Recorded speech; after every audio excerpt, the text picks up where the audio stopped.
ಆದರೆ ಕೆಂಪು ಬಣ್ಣ ಅದ್ಭುತ. ಖಾರ ಕಡಿಮೆ ಆದ್ರೂ ರುಚಿಕರ. MDH ಕಾಶ್ಮೀರಿ.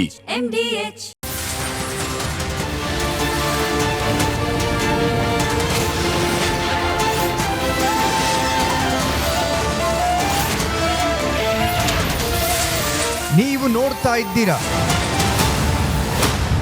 ರಿಪಬ್ಲಿಕ್ ಕನ್ನಡ. ಇದು ನಿಮ್ಮ ಧ್ವನಿ.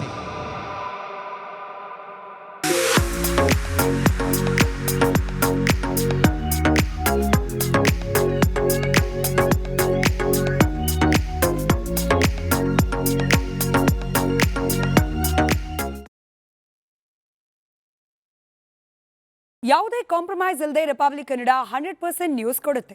ಇದೇ ರೀತಿ ಓರಿಯನ್ ಬೆಲ್ ಟೈಲ್ಸ್ ಕೂಡ 100ಕ್ಕೆ 100ರಷ್ಟು ಬಲಿಷ್ಠವಾಗಿವೆ. ನವ ಭಾರತಕ್ಕಾಗಿ ಹೊಸ ಆಯ್ಕೆ ಮುಖ್ಯ. ಇದೀಗ ಈ ಕ್ಷಣದ ಹೆಡ್ಲೈನ್ಸ್. ಕಾಂಗ್ರೆಸ್ನಲ್ಲಿ ಕ್ಷಣ ಕ್ಷಣಕ್ಕೂ ಹೆಚ್ಚುತ್ತಾ ಇದೆ ಕ್ರಾಂತಿ ಜ್ವಾಲೆ. ಸಚಿವರು ಶಾಸಕರಿಗೆ ಕೆಪಿಸಿಸಿ ಅಧ್ಯಕ್ಷರ ವಾರ್ನಿಂಗ್. ಡಿಕೆಶಿ ಬಳಿಕ ದೆಹಲಿಗೆ ತೆರಳಿರುವ ಗುಂಡೂರಾವ್ ಕೃಷ್ಣ ಬೈರೇಗೌಡ. 2028ಕ್ಕೆ ಸಿದ್ದರಾಮಯ್ಯ ಸ್ಪರ್ಧೆ ವಿಚಾರ ಸಿಎಂ ಮೇಲೆ ಒತ್ತಡ ಇದೆ. ತುಮಕೂರಿನಲ್ಲಿ ಮಾಜಿ ಸಚಿವ ರಾಜಣ್ಣ ಹೇಳಿಕೆ.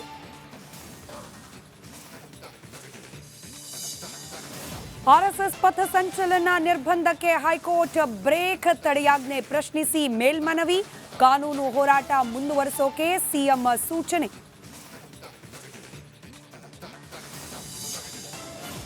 ಬೆಂಗಳೂರಿನಲ್ಲಿ ಸುರಂಗ ರಸ್ತೆ ನಿರ್ಮಾಣ ಜಟಾಪಟಿ. ಲಾಲ್ಬಾಗ್ನಲ್ಲಿ ಯಾವುದೇ ಮರ ಕಡಿಯೋದಿಲ್ಲ. ಹೈಕೋರ್ಟ್ಗೆ ಎಜಿ ಶಶಿಕಿರಣ್ ಶೆಟ್ಟಿ ಮಾಹಿತಿ.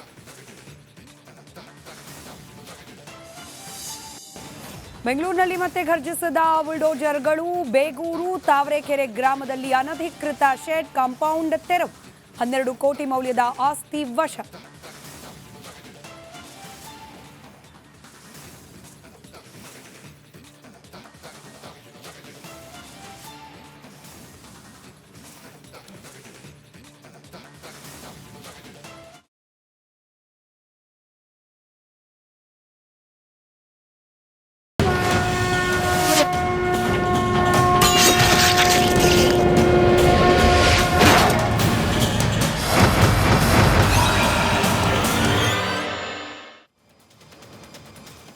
ಮಹಾಭಾರತ ಚರ್ಚಾ ಕಾರ್ಯಕ್ರಮಕ್ಕೆ ಸ್ವಾಗತ. ನಾನು ಸ್ಮಿತಾ ರಂಗನಾಥ್. ರಾಜ್ಯದಲ್ಲಿ ಅಭಿವೃದ್ಧಿ ವಿಚಾರಕ್ಕೆ ಸಂಬಂಧಪಟ್ಟಂತೆ ಚರ್ಚೆ ಮಾಡುವ ವಿಚಾರ 108 ಇದೆ. ಪೊಲಿಟಿಕಲಿನೇ ಮಾತನಾಡಬೇಕು ಅಂತಂದ್ರೆ ರಾಜಕೀಯವಾಗಿ ಕಾಂಗ್ರೆಸ್ ಹಾಗೆ ಬಿಜೆಪಿ ಪಕ್ಷ ಎರಡರಲ್ಲೂ ಆಗ್ತಾ ಇರುವ ಆಂತರಿಕ ಬೆಳವಣಿಗೆಗಳು ಕೂಡ ಸಾಕಷ್ಟಿದೆ. ಆದರೆ ಕಳೆದ ಒಂದು 10 ದಿನದಿಂದ ರಾಜ್ಯದಲ್ಲಿ, ಅದರಲ್ಲೂ ವಿಶೇಷವಾಗಿ ಚಿತ್ತಾಪುರದ ಅಕ್ಕಪಕ್ಕ ಇರುವಂತಹ ಪ್ರದೇಶಗಳಲ್ಲಿ ಈ RSS ಚಟುವಟಿಕೆಗಳಿಗೆ ನಿರ್ಬಂಧ ಅಥವಾ ನಿಷೇಧವನ್ನ ಹೇರುವ ವಿಚಾರ ಹೆಚ್ಚು ಚರ್ಚೆಗೆ ಒಳಪಡುತ್ತಾ ಇದೆ. ಹೀಗಾಗಿ ಒಂದರ್ಥದಲ್ಲಿ ಇಡೀ ರಾಜ್ಯದ ಗಮನ ಕೂಡ ಚಿತ್ತಾಪುರದತ್ತ ನೆಟ್ಟಿದೆ. ಇವತ್ತು ಚಿತ್ತಾಪುರದಲ್ಲಿ RSSನ ಪಥಸಂಚಲನಕ್ಕೆ ಸಂಬಂಧಪಟ್ಟಂತೆ ಕೋರ್ಟ್ನ ನಿರ್ದೇಶನದ ಮೇರೆಗೆ ಜಿಲ್ಲಾಧಿಕಾರಿಗಳ ಕಚೇರಿಯಲ್ಲಿ ಒಂದು ಶಾಂತಿ ಸಭೆ ನಡೀತು. ಆದರೆ ಶಾಂತಿ ಸಭೆ ಪ್ರಾರಂಭಕ್ಕೂ ಮುಂಚೆನೂ ಅಶಾಂತಿ, ಶಾಂತಿ ಸಭೆ ಮುಗಿದ ಮೇಲೂ ಕೂಡ ಅಶಾಂತಿ. ಇದಕ್ಕೆ ಕಾರಣ ಯಾರು? ದಲಿತ ವರ್ಸಸ್ ದಲಿತ ಮಾಡ್ಲಿಕ್ಕೆ ಹೊರಟಿದ್ದಾರೆ. ಇದು ಬಿಜೆಪಿ ಹಾಗೆ RSSನ ಷಡ್ಯಂತ್ರ ಅನ್ನೋದು ಕೆಲ ದಲಿತ ಪರ ಸಂಘಟನೆಗಳ ವಾದ. ಆದರೆ ಮತ್ತೊಂದು ಕಡೆಯಲ್ಲಿ ಬೇಕು ಅಂತಲೇ RSSನ ಚಟುವಟಿಕೆಗೆ ಕಡಿವಾಣ ಹಾಕುವ ನಿಟ್ಟಿನಲ್ಲಿ ಗೂಂಡಾಗಳನ್ನ ಶಾಂತಿ ಸಭೆಗೆ ಕಳಿಸಿದ್ದಾರೆ ಪ್ರಿಯಾಂಕ್ ಖರ್ಗೆ ಅವರು ಅನ್ನೋದು RSS ಹಾಗೆ ಬಿಜೆಪಿ ಪರವಾಗಿ ಸಭೆಗೆ ಆಗಮಿಸಿದ್ದವರ ವಾದ. ಇದೆಲ್ಲ ಒಂದ್ ಕಡೆ ನಡೀತಾ ಇದ್ರೆ, ಇವತ್ತು ಇದೇ ವಿಚಾರಕ್ಕೆ ಸಂಬಂಧಪಟ್ಟಂತೆ ಹೈಕೋರ್ಟ್ನ ಧಾರವಾಡ ಪೀಠದಲ್ಲೂ ಕೂಡ ಮಹತ್ವದ ಆದೇಶವೊಂದು ಪ್ರಕಟ ಆಗಿದೆ. ಸರ್ಕಾರದ ಕ್ಯಾಬಿನೆಟ್ ಡಿಸಿಷನ್ ಕೇವಲ RSS ಮಾತ್ರವಲ್ಲ, ಸಾರ್ವಜನಿಕ ಪ್ರದೇಶದಲ್ಲಿ ನಡೆಯುವಂತಹ ಪ್ರತಿಯೊಂದು ಸಭೆ ಸಮಾರಂಭಗಳಿಗೆ ಸಂಘ ಸಂಸ್ಥೆಗಳು ಅನುಮತಿಯನ್ನ ಪಡಿಬೇಕು ಅಂತ ಹೇಳಿ ಹೊರಡಿಸಿದ್ದ ಆ ಆದೇಶವನ್ನ ಪ್ರಶ್ನಿಸಿ ಸಲ್ಲಿಸಲಾಗಿದ್ದ ಅರ್ಜಿ. ಈ ವಿಚಾರಕ್ಕೆ ಸಂಬಂಧಪಟ್ಟಂತೆ ಕೋರ್ಟ್ ಸರ್ಕಾರದ ಉದ್ದೇಶದ ಬಗ್ಗೆನೇನೆ ಇಂಥದ್ದೊಂದು ಕ್ಯಾಬಿನೆಟ್ ಡಿಸಿಷನ್ ಅನ್ನು ತೆಗೆದುಕೊಂಡಿರುವ ಕಾಂಗ್ರೆಸ್ ನೇತೃತ್ವದ ಸರ್ಕಾರದ ಉದ್ದೇಶದ ಬಗ್ಗೆನೇ ಪ್ರಶ್ನೆಯನ್ನ ಮಾಡಿದೆ. ಈ ಎರಡೂ ಮಹತ್ವದ ಬೆಳವಣಿಗೆಗಳಿಗೆ ಸಂಬಂಧಪಟ್ಟಂತೆ ಹುಟ್ಟಿರುವ ಪ್ರಶ್ನೆಗಳಿಗೆ ಉತ್ತರವನ್ನ ಕಂಡುಕೊಳ್ಳೋ ಪ್ರಯತ್ನವನ್ನ ಇವತ್ತಿನ ಮಹಾಭಾರತ ಚರ್ಚಾ ಕಾರ್ಯಕ್ರಮದಲ್ಲಿ ಮಾಡ್ತಾ ಹೋಗೋಣ. ಕಾರ್ಯಕ್ರಮದಲ್ಲಿ ಕಾಂಗ್ರೆಸ್ನ ವಕ್ತಾರರಾದ ನಟರಾಜ್ ಗೌಡ್ರು ಹಾಗೆ ಬಿಜೆಪಿ ವಕ್ತಾರರಾದ ಉತ್ಕರ್ಷ್ ಅವರಿದ್ದಾರೆ. ನಮಸ್ಕಾರ. ಕಾರ್ಯಕ್ರಮಕ್ಕೆ ಇಬ್ಬರಿಗೂ ಆತ್ಮೀಯವಾದ ಸ್ವಾಗತ. ಹಾಗೆ ಸ್ಟುಡಿಯೋದ ಹೊರಗಿನಿಂದ ನಮ್ಮ ಜೊತೆಯಲ್ಲಿ ದಲಿತ ಮುಖಂಡರಾದ SS ತಾವಡಿ ಅವರು ಜಾಯಿನ್ ಆಗೋ ನಿರೀಕ್ಷೆ ಇದೆ, ಬಹುಶಃ ಜಾಯಿನ್ ಆಗಿದ್ದಾರೆ. ನಮಸ್ಕಾರ, ತಮಗೆ ಕಾರ್ಯಕ್ರಮಕ್ಕೆ ಸ್ವಾಗತ. ಹಾಗೆ ಬಿಜೆಪಿಯ ಶಾಸಕರು ಶ್ರೀವತ್ಸ ಅವರು ಜಾಯಿನ್ ಆಗಿದ್ದಾರೆ. ನಮಸ್ಕಾರ ಸರ್, ಕಾರ್ಯಕ್ರಮಕ್ಕೆ ಸ್ವಾಗತ. ಇನ್ನೇನು ಕೆಲವೇ ಹೊತ್ತಿನಲ್ಲಿ ಜೈ ಭೀಮ ಸೇನೆಯ ರಾಜ್ಯ ಸಂಚಾಲಕರಾದ ಗುಂಡಪ್ಪ ಅವರು ಜಾಯಿನ್ ಆಗೋ ನಿರೀಕ್ಷೆ ಇದೆ. ಹಾಗೆ ಕಲಬುರಗಿ ಭಾಗದಿಂದ ಬಿಜೆಪಿ ಮುಖಂಡರಾದ ಅಂಬಾರಾಯ್ ಅಷ್ಟಗಿ ಅವರು ಕೂಡ ಜಾಯಿನ್ ಆಗೋ ನಿರೀಕ್ಷೆ ಇದೆ. ಅವರು ಬಂದ ನಂತರದಲ್ಲಿ ಅವರನ್ನು ಪ್ರಶ್ನೆ ಮಾಡೋಣ. ನಟರಾಜ್ ಗೌಡ್ರೆ, ಇವತ್ತು ಧಾರವಾಡ ಪೀಠ, ಹೈಕೋರ್ಟ್ನ ಧಾರವಾಡ ಪೀಠದಲ್ಲಾದ ವಿಚಾರಣೆಗೆ ಸಂಬಂಧಪಟ್ಟಂತೆ ಆ ಪ್ರೊಸೀಡಿಂಗನ್ನು ಕೇಳಿಸ್ಕೊಳ್ತಾ ಇದ್ದ ಸಂದರ್ಭದಲ್ಲಿ ನನಗನ್ಸಿದ್ದು, ತಪ್ಪಿದ್ರೆ ನೀವು ಸರಿ ಮಾಡಿ, ರಾಜ್ಯ ಸರ್ಕಾರ ಕ್ಯಾಬಿನೆಟ್ನಲ್ಲಿ ಇಂಥದ್ದೊಂದು ಆದೇಶವನ್ನು ಹೊರಹಾಕೋಕೆ ಮುಂಚೆ ಹೋಮ್ವರ್ಕ್ ಮಾಡಲಿಲ್ವಾ ಅನ್ನೋದೊಂದು ಬೇಸರ ಹಾಗೆ ಕೊರಗು ಈ ರಾಜ್ಯದ ಒಬ್ಬ ಪ್ರಜೆಯಾಗಿ ನನಗನ್ನಿಸ್ತು. ಯಾಕೆ? ಇಲ್ಲೊಂದು ಪೊಲೀಸ್ ಆಕ್ಟ್ ಇದೆ, ರಾಜ್ಯ ಸರ್ಕಾರ ಮರೆತು ಹೋಗ್ಬಿಟ್ಟಿದೆ. ಇಲ್ಲಿ ಸಂವಿಧಾನದ ಅಡಿಯಲ್ಲಿ ಆರ್ಟಿಕಲ್ 19B ಇದೆ, ರಾಜ್ಯ ಸರ್ಕಾರ ಮರೆತು ಹೋಗ್ಬಿಟ್ಟಿದೆ. ಪ್ರಿಯಾಂಕ್ ಖರ್ಗೆ ಅವರ ಹಠವನ್ನು ಒಂದು ರೀತಿಯಲ್ಲಿ ಪೋಷಿಸುವ, ಸಂತೈಸುವ ಆ ಬರದಲ್ಲಿ ರಾಜ್ಯ ಸರ್ಕಾರ ಕ್ಯಾಬಿನೆಟ್ನಿಂದ ಇಂಥದ್ದೊಂದು ಆದೇಶ ಪ್ರಕಟ ಮಾಡಿ ಇವತ್ತು ಮುಜುಗರವನ್ನು ಅನುಭವಿಸೋ ಪರಿಸ್ಥಿತಿ ಬಂತು. ಈಗ ಸರ್ಕಾರದ ಜವಾಬ್ದಾರಿ ಯಾವುದೇ ರೀತಿಯ ಮನವಿಗೆ ಸ್ಪಂದಿಸುವಂಥದ್ದು ಮತ್ತು ಅದಕ್ಕೆ ಪೂರಕವಾದ ಕೆಲಸವನ್ನು ಮಾಡುವಂಥದ್ದು. ಸರ್ಕಾರ ಸರಿಯಾದ ಕ್ರಮವನ್ನೇ ಮಾಡಿದೆ. ಯಾವುದೇ ಸಂಘ ಸಂಸ್ಥೆಗಳಾಗಲಿ, ವ್ಯಕ್ತಿಗಳ ಗುಂಪುಗಳಾಗಲಿ, ಸಾರ್ವಜನಿಕ ಸ್ಥಳಗಳಲ್ಲಿ ಅಥವಾ ಸರ್ಕಾರಿ ಜಾಗಗಳಲ್ಲಿ ಯಾವುದೇ ಕಾರ್ಯಕ್ರಮವನ್ನು ಮಾಡಬೇಕಾದ್ರೆ ಅನುಮತಿಯನ್ನು ಕಡ್ಡಾಯವಾಗಿ ಪಡಿಬೇಕು ಅನ್ನೋದು ಅದು ಸರಿಯಾದ ಸೂಕ್ತವಾದ ಒಂದು ಸುತ್ತೋಲೆ ಆಗಿದೆ. ಆಮೇಲೆ ಅದು ಕಾನೂನಲ್ಲೂ ಇದೆ. ಆದಾಗ್ಯೂ ಕೂಡ ಕೆಲವು ಕಡೆ ಅನಧಿಕೃತವಾಗಿ ಕೆಲವು ಸಂಘ ಸಂಸ್ಥೆಗಳು ಸರ್ಕಾರಿ ಜಾಗಗಳಲ್ಲಿ, ಶಾಲಾ ಕಾಲೇಜುಗಳಲ್ಲಿ ದುರುಪಯೋಗ ಮಾಡ್ಕೊತಾರೆ, ಗಮನಕ್ಕೆ ಬಂದಿದ್ದರಿಂದ ಅದನ್ನು ಮಾಡಿಸ್ಬೇಕಾಗಿ ಬಂತು. ಎರಡನೇದು, ಕೋರ್ಟು ಅವರ ಒಂದು ವೈಯಕ್ತಿಕವಾಗಿ ಕೋರ್ಟು ಒಂದು ಆ್ಯಂಗಲಲ್ಲಿ ಕರೆಕ್ಟಾಗಿ ಹೇಳಿದೆ. ಯಾಕಂದರೆ ಒಂದು ವಾಕ್ಸ್ವಾತಂತ್ರ್ಯ ಕಡಿವಾಣ ಆಗಬಹುದು, ಅಥವಾ ಯಾವುದೋ ಒಂದು ಪರ್ಟಿಕ್ಯುಲರ್ ಸಂಘಟನೆಯನ್ನು ಗುರಿ ಇಟ್ಕೊಂಡು ಮಾಡ್ತಾ ಇರೋದಾಗಬಹುದು ಅಂತ, ಅದು ತನ್ನ ಒಂದು ಬಗೆಯ ವಾದವನ್ನು ಕೋರ್ಟ್ ಕೂಡ ಒಂದು ಗಮನ ತಂದಿದೆ. ಆದರೆ ಅದೇ ಎಂಡಲ್ಲ. ಯಾಕಂದರೆ ಸರ್ಕಾರ ಕಾನೂನು ಸುವ್ಯವಸ್ಥೆ ಕಾಪಾಡಬೇಕಾದಂಥದ್ದು, ಕಾರ್ಯಾಂಗದ ವ್ಯವಸ್ಥೆಯನ್ನು ಸುಭದ್ರವಾಗಿ ಇಟ್ಕೋಬೇಕಾದ ಜವಾಬ್ದಾರಿ ಸರ್ಕಾರಕ್ಕಿದೆ. ಸರ್ಕಾರ ಈ ಕೋರ್ಟಿನ ಆದೇಶವನ್ನು ಕೂಡ ಪ್ರಶ್ನೆ ಮಾಡಿ ವಿಭಾಗೀಯ ಪೀಠಕ್ಕೆ ಹೋಗ್ತೀವಂತ ಅಲೆ ಮಾನ್ಯ ಮುಖ್ಯಮಂತ್ರಿ ಸಿದ್ದರಾಮಯ್ಯನವರು ಹೇಳಿದ್ದಾರೆ. ಯಾಕಂದರೆ ಒಂದು ನೋಡಿ, ಇವತ್ತು ನೀವು ಚಿತ್ತಾಪುರದಲ್ಲಿ ಏನಾಗ್ತಾ ಇದೆ, ಕಲಬುರಗಿಲಿ ಏನಾಗ್ತಾ ಇದೆ, ಈಗ ಭೀಮಾರ್ಮಿ ಅವ್ರು ಕೇಳ್ತಾ ಇದ್ದಾರೆ. ಕಲಬುರ್ಗಿಗೆ ಹೋಗೋಕ್ ಮುಂಚೆ ಸರ್, ಅಲ್ಲ ಅಲ್ಲಿಗೆ ಹೋಗೋಕ್ ಮುಂಚೆ ನೀವೇ ಹೇಳಿದ ನೀವು ಹೇಳ್ತಾ ಇದ್ರಲ್ಲ, ಅದಕ್ಕೆ ಸಂಬಂಧಪಟ್ಟಂತೆ 3 ಪ್ರಶ್ನೆ. ಒಂದು ಹೇಳಿದ್ರಿ, ಸರ್ಕಾರದ ಜವಾಬ್ದಾರಿ ಆಗತ್ತೆ ಕಾನೂನು ಸುವ್ಯವಸ್ಥೆಯನ್ನ ಕಾಪಾಡುವುದು. ನಾನು ಅದಕ್ಕೆ ಹೇಳಿದೆ ಸರ್, ಈ ಪರ್ಟಿಕ್ಯುಲರ್ ವಿಚಾರದಲ್ಲಿ ಹೋಮ್ವರ್ಕ್ ಮಾಡಿಲ್ಲ ಸರ್ಕಾರ. ಯಾಕೆ ಅಂದ್ರೆ ಇವತ್ತು ಕೋರ್ಟೇ ಹೇಳ್ಬಿಟ್ಟಿದೆ, ಈ ಜವಾಬ್ದಾರಿ ಸರ್ಕಾರದಲ್ಲಪ್ಪ, ಸ್ಥಳೀಯ ಆಡಳಿತ ಹಾಗೆ ಸ್ಥಳೀಯ ಪೊಲೀಸರದು. ಪೊಲೀಸ್ ಆಕ್ಟ್ ಅದರಲ್ಲಿ ಇರ್ತಕ್ಕಂಥ ಸೆಕ್ಷನ್ 31 ಬಹಳ ಕ್ಲಿಯರ್ ಆಗಿ ಹೇಳುತ್ತೆ, local administration and local police ಎಲ್ಲವನ್ನ ಕೂಡ ನಾನೇ ಮಾಡ್ತೀನಿ ಅನ್ನೋ ಧಾವಂತ ಪಾಪ ಸರ್ಕಾರಕ್ಕೆ ಇರಬಾರ್ದಾಗಿತ್ತು. ನಂದಲ್ಲ ಸರ್ ಇದು, ಈ ಅಬ್ಸರ್ವೇಷನ್ ಕೋರ್ಟ್ ನದು. ಎರಡನೇದು ಇದಕ್ಕೂ ಕೂಡ ಉತ್ತರ ಕೊಡಿ. ನೀವಂದ್ರಿ ಮನವಿಯನ್ನ ಪುರಸ್ಕರಿಸಿ ಅದಕ್ಕೆ ಕರೆಕ್ಟ್ ಆದ ಆದೇಶವನ್ನ ಹೊರಡಿಸುವುದು ಸರ್ಕಾರದ ಉದ್ದೇಶ. ಯಾರ ಮನವಿ ಸರ್? ರಾಜ್ಯದ ಪ್ರಜೆ ಮನವಿ ಮಾಡಿರ್ಲಿಲ್ಲ, ಅಥವಾ ಕಲಬುರಗಿಯ ಚಿತ್ತಾಪುರದ ಜನ ಮನವಿ ಮಾಡಿರ್ಲಿಲ್ಲ. ಮಾಡಿದ್ ನಿಮ್ಮದೇ ಸರ್ಕಾರದ ಸಚಿವರಾದ ಪ್ರಿಯಾಂಕ್ ಖರ್ಗೆ ಒಬ್ರೇ. ಅದಕ್ಕೆ ನಾನು ಕೇಳಿದ್ದು, ಅವ್ರ ಹಠಕ್ಕೆ ಮುಲಾಜ್ ಕೊಡಕ್ ಹೋಗಿ ಮುಜುಗರಕ್ಕೀಡಾಯ್ತು ಸರ್ಕಾರ ಅಂತ ಹೇಳಿ. ಸರಿ, ಈಗ ನಿಮ್ದು 2 ಪ್ರಶ್ನೆ ಕೂಡ ಬಹಳ ಸಮಂಜಸವಾಗಿದೆ. ತುಂಬಾ ಗಂಭೀರವಾದ ಪ್ರಶ್ನೆಗಳನ್ನೇ ಎತ್ತಿದ್ದೀರಿ. ಒಂದು, ಸರ್ಕಾರದ ಹೊಣೆಗಾರಿಕೆ ಇದೆ. ಯಾರು ಏನೊಂದು ಸಲಹೆಗಳನ್ನು ಕೊಡ್ತಾರೆ ಅಥವಾ ಯಾರು ಮನವಿಗಳನ್ನ ಮಾಡ್ತಾರೆ ಪುರಸ್ಕಾರ ಮಾಡಬೇಕಾದ್ದು. ಈಗ ಪ್ರಿಯಾಂಕ್ ಖರ್ಗೆ ಅವರನ್ನ ಹಠ ಅಂತ ತಾವು ಹೇಳೋದಾದರೆ, ಅದು ಹಠ ಅನ್ನೋದಕ್ಕಿಂತ ಜನಸಾಮಾನ್ಯರ ಪರವಾಗಿ, ಸಾರ್ವಜನಿಕರ ಪರವಾಗಿ ಒಬ್ಬ ಮಂತ್ರಿಯಾಗಿ ಅವರ ಜವಾಬ್ದಾರಿಯನ್ನು ಈ ಕರ್ನಾಟಕದ ಜವಾಬ್ದಾರಿತ ಮಂತ್ರಿಯಾಗಿ ಅವರು ನಿರ್ವಹಿಸಿದ್ದಾರೆ. ಅದಕ್ಕೆ ಪೂರಕವಾಗಿ ಸರ್ಕಾರ ಕೂಡ ತೀರ್ಮಾನ ಮಾಡಿದೆ. ಯಾವ್ಯಾವ ಜನರು ಪ್ರಿಯಾಂಕ್ ಖರ್ಗೆ ಅವರ ಬಳಿಯಲ್ಲಿ ಹೋಗಿ, ಚಿತ್ತಾಪುರದವರು ಅಥವಾ ಅವರೊಬ್ಬ ಮಿನಿಸ್ಟರ್ ಆಗಿರೋದ್ರಿಂದ ಕರ್ನಾಟಕದ ಯಾವುದೇ ಮೂಲೆಯ ಜನ ಹೋಗಿ, ಪ್ರಿಯಾಂಕ್ ಖರ್ಗೆ ಸಾಹೇಬ್ರೆ, RSS ಕೈಯಲ್ಲಿರುವ ದಂಡ ತುಂಬಾ ಅಪಾಯಕಾರಿ, RSS ನಡೆಸ್ತಾ ಇರುವ ಶಾಖೆಯ ಸಂಘಟನೆಗಳು ಸಮಾಜಕ್ಕೆ ಆಘಾತಕಾರಿ, ಹೀಗಾಗಿ ಅದಕ್ಕೆ ನಿರ್ಬಂಧ ಹೇರಿ ಅಂತ ಹೇಳಿ ಪ್ರಿಯಾಂಕ್ ಖರ್ಗೆ ಅವರಿಗೆ ಯಾರು ಹೋಗಿ ಹೇಳಿದ್ರು, ಆ ಪಟ್ಟಿ ಇದ್ರೆ ದಯವಿಟ್ಟು ತರಿಸ್ಕೊಳ್ಳಿ ಸರ್, ಕಾಂಗ್ರೆಸ್ ಕಚೇರಿಯಿಂದ ಹೇಳಿರಂತೆ. ಶ್ರೀವತ್ಸ ಸರ್ ಇದ್ದಾರೆ, ಜನರ ಸಮಸ್ಯೆಗೆ ಸ್ಪಂದಿಸೋದು ಪ್ರಿಯಾಂಕ್ ಖರ್ಗೆ ಅವರ ಕರ್ತವ್ಯ. ಯಾವ ಜನ ಅದನ್ನ ಹೇಳಿ, ಉತ್ತರ ಬೇಕು ಸರ್. ಯಾವ ಜನ ಪ್ರಿಯಾಂಕ್ ಖರ್ಗೆ ಅವರನ್ನ ಅಪ್ರೋಚ್ ಮಾಡಿದ್ರು ಹೇಳ್ತೀನಿ. ಎರಡನೇದು, ನಿಮ್ದೊಂದು ಪ್ರಶ್ನೆ ಇತ್ತು, ಅಲ್ಲಿನ ಸ್ಥಳೀಯ ಆಡಳಿತ, ಜಿಲ್ಲಾಧಿಕಾರಿ ಆಗ್ಬೋದು, ಪೊಲೀಸ್ ವರಿಷ್ಠರಾಗಬಹುದು, ಅದನ್ನು ತೀರ್ಮಾನ ಮಾಡ್ತಾರೆ. ಸರ್ಕಾರ ಯಾಕೆ ಇದನ್ನ ಮಾಡಬೇಕಾಗಿತ್ತು ಅಂತ. ಸ್ಥಳೀಯ ಜಿಲ್ಲಾಡಳಿತ ಆಗ್ಬೋದು, ಅಲ್ಲಿನ ಪೊಲೀಸ್ ಇಲಾಖೆ, ಜಿಲ್ಲಾಡಳಿತನೇ ಮೊದಲು ಅದನ್ನು ತಿರಸ್ಕಾರ ಮಾಡಿದ್ದು.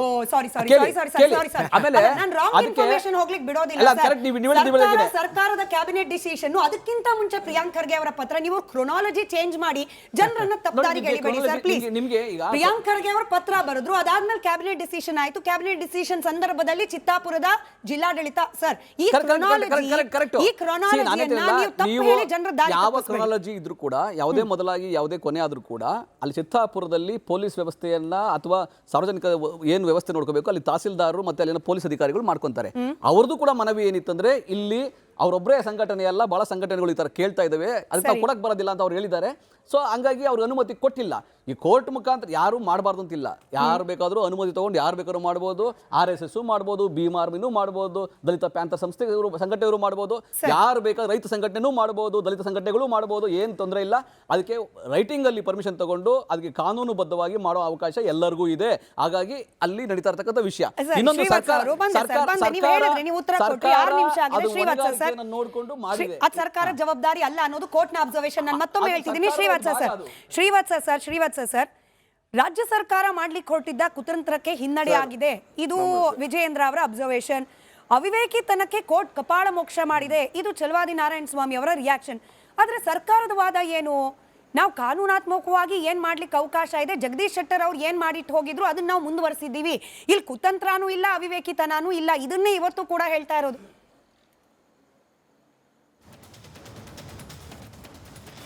ಅಲ್ಲ, ಏನಂದರೆ ಸರ್ಕಾರ ಮೊದಲನೇ ದಿವಸದಿಂದನೇ ಇದರಲ್ಲಿ RSS ವಿರುದ್ಧ 100 ವರ್ಷ ಆಗ್ತಿದೆ ಅಂದಾಗ ಶುರು ಮಾಡಿದಂಥದ್ದು. ಪ್ರಿಯಾಂಕಾ ಖರ್ಗೆ ಅವರ ಪತ್ರದಲ್ಲಿ ಭಾಳ ಸಂಘದ ಬಗ್ಗೆ ಬೈಠಕ್ಕು, ಮಿಲನ್ನು, ಸಾಂಘಿಕ್ ಅನ್ನುವಂಥ ಎಲ್ಲ ಪದಗಳನ್ನು ಉಪಯೋಗಿಸಿ ಪತ್ರವನ್ನು ಬರೆದಿದ್ರು.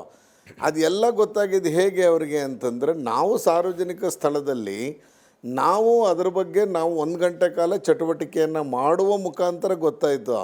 ಸಾರ್ವಜನಿಕ ಸ್ಥಳದಲ್ಲಿ ಮಾಡದೆ ಹೋಗಿದ್ರೆ ಇವ್ರಿಗೆ ಹೆಂಗೆ ಗೊತ್ತಾಗ್ತಿತ್ತು? RSS ಏನು ಮಾಡುತ್ತೆ ಅಂತ ಇವ್ರಿಗೆ ಗೊತ್ತಾಗ್ತಾ ಇದ್ದಿದ್ದಾದರೂ ಹೇಗೆ?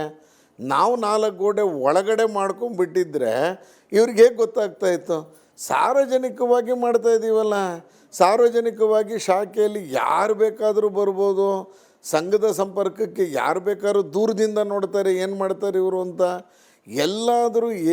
ಎಲ್ಲಾದರೂ ಒಂದೇ ಒಂದು ಕಡೆ ನಾವು ಮಾಡ್ತಿರುವ ಸಂಘದ ಚಟುವಟಿಕೆ ತಪ್ಪು ಅಥವಾ ಇವರು ಸಮಾಜ ದ್ರೋಹಿನೋ ಸಮಾಜದ ವಿದ್ರೋಹದ ಕೆಲಸ ಮಾಡ್ತಾ ಇದ್ದಾರೆ ಅಂತ ಎಲ್ಲಾದರೂ ರೆಕಾರ್ಡ್ ಆಗಿತ್ತಾ? ಎಲ್ಲಾದರೂ ಇನ್ಫಾರ್ಮೇಷನ್ ಬಂದಿತ್ತಾ? ಯಾಕೆ ಈ ನಿರ್ಧಾರವನ್ನು ಸರ್ಕಾರ ತೆಗೆದುಕೊಂತು? ಸಾರ್ವಜನಿಕ ಸ್ಥಳದಲ್ಲಿ ಮಾಡಬಾರ್ದು ಅನ್ನುವಂಥ ನಿರ್ಧಾರ ಯಾಕೆ ತೆಗೆದುಕೊಂಡ್ರಿ ಫಸ್ಟು? ಅದರಲ್ಲಿ ಏನಿತ್ತು ಅಂತ ನಿಮಗೆ ಓಪನ್ನಾಗಿ ಗೊತ್ತಾಗ್ತಿತ್ತಲ್ಲ ನಾವೇನು ಮಾಡ್ತಿದ್ದೀವಿ ಅಂತ. ನಾವು ನಿಮ್ಮನ್ನು ಬನ್ನಿ ಶಾಖೆಗೆ ಅಂತ ಕರಿತಾ ಇದ್ದೀವಲ್ಲ, ನಾವೇನಾದರೂ ಬರಬೇಡಿ ಅಥವಾ ನಮ್ಮ ಆ್ಯಕ್ಟಿವಿಟಿ ನೋಡಬೇಡಿ ಅಂತ ಹೇಳ್ತಾ ಇದ್ದೀವ?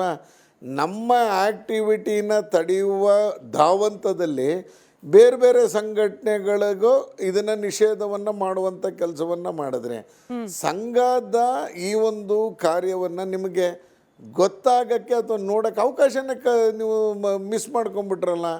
4 ಗೋಡೆ ಒಳಗೆ ಮಾಡ್ತೀವಪ್ಪ, ಅವಾಗ ನಿಮ್ಗೆ ಹೆಂಗೆ ಗೊತ್ತಾಗುತ್ತೆ ನಾವೇನು ಮಾಡ್ತಾ ಇದ್ದೀವಿ ಅಂತ?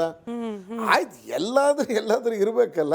ಈ ಹಂತದಲ್ಲಿ ಸರ್ಕಾರ ತಪ್ಪಾಗಿ ನಡ್ಕೊಂಡಿದೆ ಅಲ್ರಿ. ಅಂತಹ ರಾಜ್ಯದ ಹಿರಿಯ ರಾಜಕಾರಣಿ ಮಲ್ಲಿಕಾರ್ಜುನ್ ಖರ್ಗೆ ಸರ್ ಅಂತವ್ರೇ ಸಂಘದ ಶಾಖೆ ನಡಿಬೇಕಾದ್ರೆ, ಸಂಘದ ಕ್ಯಾಂಪ್ ನಡಿಬೇಕಾದ್ರೆ ಬಂದು ನೋಡಿ ಅದಕ್ಕೆ ವ್ಯವಸ್ಥೆಯನ್ನ, ಕಾನೂನಿನ ಭದ್ರತೆಯನ್ನು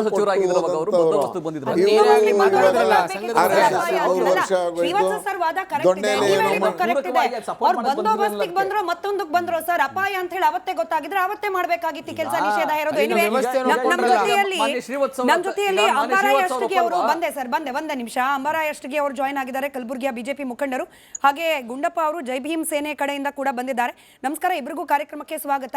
ಉತ್ಕರ್ಷ್ ಅವರನ್ನ ಒಂದು ರಿಯಾಕ್ಷನ್ ತಗೊಂಡು ನಿಮ್ಮ 3 ಜನದ ಹತ್ರ ಬರ್ತೀನಿ. ತಾವಡೆ ಸರ್, ನಿಮ್ಮೊಂದು 2 ನಿಮಿಷದ ಸಮಯ ನಮ್ಮ ಜೊತೆಯಲ್ಲಿ ನಿಮ್ಮ ಸಹನೆ ಸಹಕಾರ ಇರಲಿ. ಉತ್ಕರ್ಷ್ ಅವರೇ, ನೋಡಿ ಈಗೇನು ಹೇಳ್ತಿರೋದು ಕಾಂಗ್ರೆಸ್ ಸರ್ಕಾರದವರು, ನಾವೇನು RSSನ ಟಾರ್ಗೆಟ್ ಮಾಡಿಲ್ಲ. ಪ್ರಿಯಾಂಕ್ ಖರ್ಗೆ ಅವರನ್ನ ಹೊರತುಪಡಿಸಿ ಕಾಂಗ್ರೆಸ್ ಪಕ್ಷದ ಎಲ್ಲರೂ ಹೇಳ್ತಿರೋದೇನೋ, ನಾವು ಡೆಲಿಬ್ರೇಟ್ ಆಗಿ RSSನ ಟಾರ್ಗೆಟ್ ಮಾಡಿಲ್ಲ, ನಾವೇನು ಎಲ್ಲ ಸಾರ್ವಜನಿಕ ಸ್ಥಳಗಳಲ್ಲಿ ಪಾಲನೆ ಆಗಬೇಕಾಗಿರೋ ನಿಯಮಗಳ ಬಗ್ಗೆ ನಾವು ಮಾತನಾಡ್ತಿದ್ವಿ. ಆದರೆ ಬಹಳ ಸ್ಮಾರ್ಟ್ ಆಗಿ ಪ್ರಿಯಾಂಕ್ ಖರ್ಗೆ ಅವರು ಪತ್ರದಲ್ಲಿ ಬರ್ದಿರೋದೇ RSS ಚಟುವಟಿಕೆ ಬಗ್ಗೆ. ಬಹಳ ಸ್ಮಾರ್ಟ್ ಆಗಿ ಪ್ರಿಯಾಂಕ್ ಖರ್ಗೆ ಅವರು ಮಾತನಾಡ್ತಿರೋದೇ ಮಾಧ್ಯಮಗಳ ಕ್ಯಾಮ್ರಾ ಮುಂದೆ RSS ಬಗ್ಗೆ. ಅದೇಂಗಪ್ಪ? ಹಾಗಾದ್ರೆ ಪ್ರಿಯಾಂಕ್ ಖರ್ಗೆ ಅವರು ಕಾಂಗ್ರೆಸ್ನ ಸಚಿವ ಸಂಪುಟದ ಭಾಗ ಅಲ್ವಾ? ಕಾಂಗ್ರೆಸ್ ಪಕ್ಷದ ಭಾಗ ಅಲ್ವಾ? ಪ್ರಿಯಾಂಕ್ ಖರ್ಗೆ ಅವ್ರದ್ದು ಒಂದು ವಾದ, ಕೋರ್ಟ್ನಲ್ಲಿ ಒಂದು ವಾದ, ಸರ್ಕಾರದ ಒಂದು ವಾದ. ನೋಡಿ ಮೇಡಮ್, ಒಂದು ಭಾಳ ಸ್ಪಷ್ಟವಾಗಿ ನಾವು ಅರ್ಥ ಮಾಡ್ಕೋಬೇಕು. ದ್ವೇಷದ ರಾಜಕಾರಣವನ್ನು ಮಾಡೋದ್ರಲ್ಲಿ ಕಾಂಗ್ರೆಸ್ನವರು ನಿಸ್ಸೀಮರು. ಇದಕ್ಕೆ ಜ್ವಲಂತ ಉದಾಹರಣೆ ಅಂತಂದರೆ ಇವತ್ತು ಕೋರ್ಟ್ನ ಆರ್ಡರ್ ನಾನು ಕೋರ್ಟ್ ಮಾಡ್ತೀನಿ. The government has taken away the right granted under Article 19 1A 1B of the Constitution, the right granted by the Constitution cannot be taken away by a government order. Article 19 ಏನ್ ಹೇಳುತ್ತೆ ತಿಳ್ಕೋಬೇಕು ಕಾಂಗ್ರೆಸ್ ಅವರು. Freedom of expression of political and social rights ಅಂತ ಬಹಳ ಸ್ಪಷ್ಟವಾಗಿ ಹೇಳಿದೆ. ಇದನ್ನ ನಾವು ಪ್ರಶ್ನೆ ಮಾಡ್ತಾ ಇರ್ತಕ್ಕಂಥದ್ದು ಶ್ರೀಮಾನ್ ಮಾನ್ಯ ಪ್ರಿಯಾಂಕಾ ಖರ್ಗೆ ಅವರೇ, ನೀವು ದ್ವೇಷದ ರಾಜಕೀಯವನ್ನ ಬಿಟ್ಟು ಇವತ್ತು ಕಲಬುರಗಿ ಜಿಲ್ಲೆಯಲ್ಲಿ ಇರ್ತಕ್ಕಂಥ ಸಮಸ್ಯೆಗಳು ನೋಡ್ರಿ. ಇತ್ತೀಚೆಗೆ ಬಂದಿರತಕ್ಕಂಥ ರಿಪೋರ್ಟ್ಸ್ SSLC 2025 35 ಶೈಕ್ಷಣಿಕ ಜಿಲ್ಲೆಗಳಲ್ಲಿ ಕೊನೆ ರ್ಯಾಂಕ್ 35ನೇ ರ್ಯಾಂಕ್, PUC ಅಲ್ಲಿ 37ನೇ ರ್ಯಾಂಕ್. ಅಲ್ಲ ಕೇಳಿ,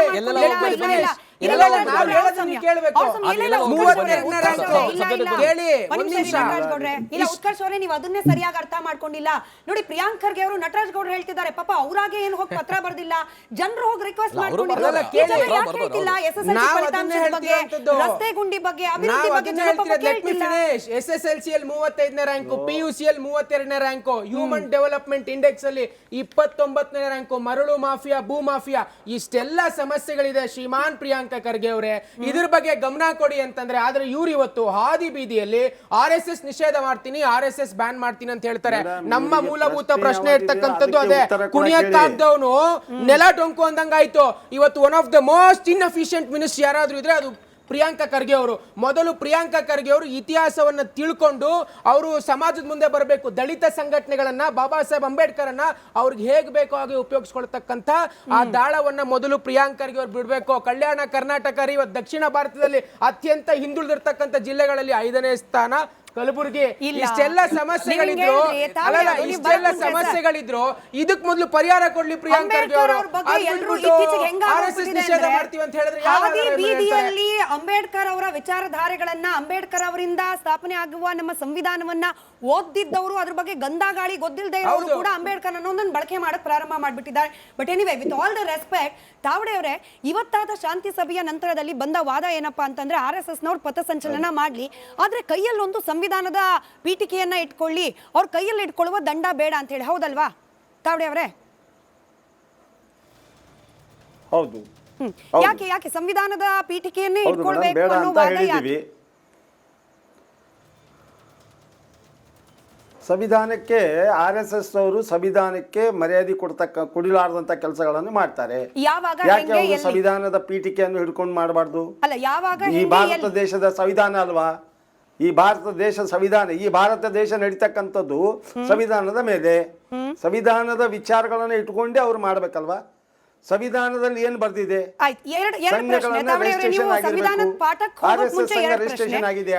ನಾನು ಧ್ವನಿ ಕೇಳ್ತಾ ಇದ್ರೆ 2 ಪ್ರಶ್ನೆ. ನೀವ್ ಹೇಳಿದ್ರಿ RSS ಸಂವಿಧಾನಕ್ಕೆ ಮರ್ಯಾದೆ ಕೊಡದೇ ಇರೋ ರೀತಿಯಲ್ಲಿ ವರ್ತನೆ ಮಾಡ್ತಿದೆ, ಎಲ್ಲಿ, ಯಾವಾಗ, ಹೇಗೆ ಅನ್ನೋದನ್ನ ಒಂದನ್ನು ಉತ್ತರಿಸಿ. ಅದಕ್ಕೆ ಉತ್ತರ ಕೊಟ್ಮೇಲೆ ನಾನು 2ನೇ ಪ್ರಶ್ನೆ ಕೇಳ್ತೀನಿ.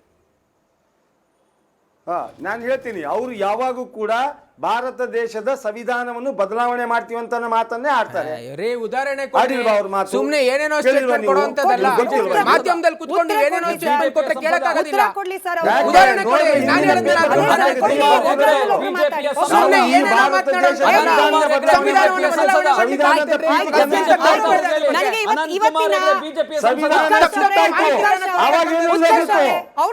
ಯಾವಾಗೆಲ್ಲ ಹೋಗಿದ್ರು ನಿಮ್ ಬಿಜೆಪಿದವರು ಮತ್ತೆ ಇವರು. ಆಯ್ತು, ಹೇಳಿ, ಯಾರು ಹೇಳಿ, ತಾವಡೆ ಅವರೇ ಹೇಳಿ. RSS ಯಾವಾಗ ಸಂವಿಧಾನ ಪೀಠಿಕೆ ಸುಡ್ಲಿಲ್ವಾ? RSS 70 ಬಾರಿ ಸಂವಿಧಾನವನ್ನು ಬದಲಾವಣೆ ಮಾಡಿದ್ದಾರೆ ಹೇಳಿ ತಾವಡೆ ಅವರೇ. ಅದಕ್ಕೂ ಹೇಳ್ಬೇಕು, 70 ಬಾರಿ ಸಂವಿಧಾನವನ್ನ ತಿದ್ದುಪಡಿ ಮಾಡಿ ಅದನ್ನ ಬದಲಾವಣೆ ಮಾಡಿದ್ ಯಾರು? ಈ ಸಂವಿಧಾನವನ್ನೇ ಕಾಂಗ್ರೆಸ್ನವರು. 2ನೇ ಪ್ರಶ್ನೆ ಆಯ್ತು. 2ನೇ ಪ್ರಶ್ನೆ ತಾವಡೆ ಅವರಿಗೆ. ದಯವಿಟ್ಟು ಯಾರು ತಾವಡೆ ಇದ್ದಾರೆ ಅವ್ರು ಮಾತ್ರ ಉತ್ತರ ಕೊಡ್ಲಿ. ಬೇರೆ ಯಾರಾದ್ರೂ ಮಾತನಾಡಿದ್ರೆ ಅವ್ರ ಹೆಸರಿನ ಜಾಗದಲ್ಲಿ ತಾವಡೆ ಅವರು ಅಂತ ಹೇಳಿ ಹೆಸರು ಹಾಕ್ಸ್ಬೇಕಾಗತ್ತೆ. ತಾವಡೆ ಅವರೇ, 2ನೇ ಪ್ರಶ್ನೆ. ಸಂವಿಧಾನ ಅನ್ನೋದು, ವಿತ್ ಆಲ್ ದ ರೆಸ್ಪೆಕ್ಟ್ ನಾನು ಕೇಳ್ತಾ ಇದ್ದೀನಿ, ತೋರ್ಪಡಿಕೆ, ಪ್ರದರ್ಶನ, ಮೆರವಣಿಗೆಯಲ್ಲಿ ಬಳಕೆ ಮಾಡೋ ವಸ್ತು ಅಷ್ಟು ಚೀಪ್ ಆಗೋಯ್ತೇನ್ರಿ? ಅವ್ರು ಪಥಸಂಚಲನ ಮಾಡ್ತಾರೆ ಅಂದ್ರೆ ಕೈಯಲ್ಲಿ ಸಂವಿಧಾನ ಇಟ್ಕೊಂಡು ಹೋಗ್ಬೇಕು ಅಂದ್ರೆ ಅದೇನ್ ಪ್ರದರ್ಶನಕ್ಕೆ ಇಟ್ಟಿರೋ ವಸ್ತು ಕೆಟ್ಟು ಹೋಯ್ತಾ ಸಂವಿಧಾನ ಅನ್ನೋದು? ಉತ್ತರ ಕೊಡ್ಲಿ ಸರ್. ನಾನು ಲಾಠಿ ಬಗ್ಗೆ ಪ್ರಶ್ನೆ ಕೇಳ್ತಿಲ್ಲ, ನೀವು ತಾವಡೆ ಅನ್ನೋಲ್ಲ, ಅವ್ರು ಉತ್ತರ ಕೊಡ್ಲಿ. ಭಾರತ ದೇಶದಲ್ಲಿ ಭಗವಾ ಜೆಂಡ ಇಟ್ಕೊಂಡ್ಬಿಟ್ಟು ಸಂವಿಧಾನ ನೋಡ್ರಿ, ಭಗವಾ ಜೆಂಡ RSS ಜೆಂಡ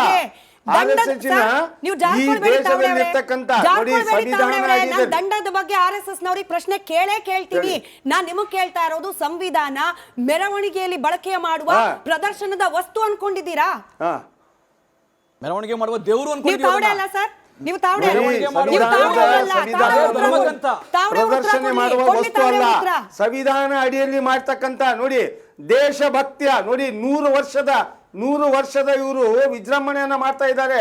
100 ವರ್ಷದ ವಿಜೃಂಭಣೆಯಲ್ಲಿ ಬರೀ ನಾನು ಕೇಸರಿ ಜೆಂಡಾ ಇಟ್ಕೊಂಡು ಮಾಡ್ತೀವಿ ಅಂದ್ರೆ ತಪ್ಪಲ್ವಾ?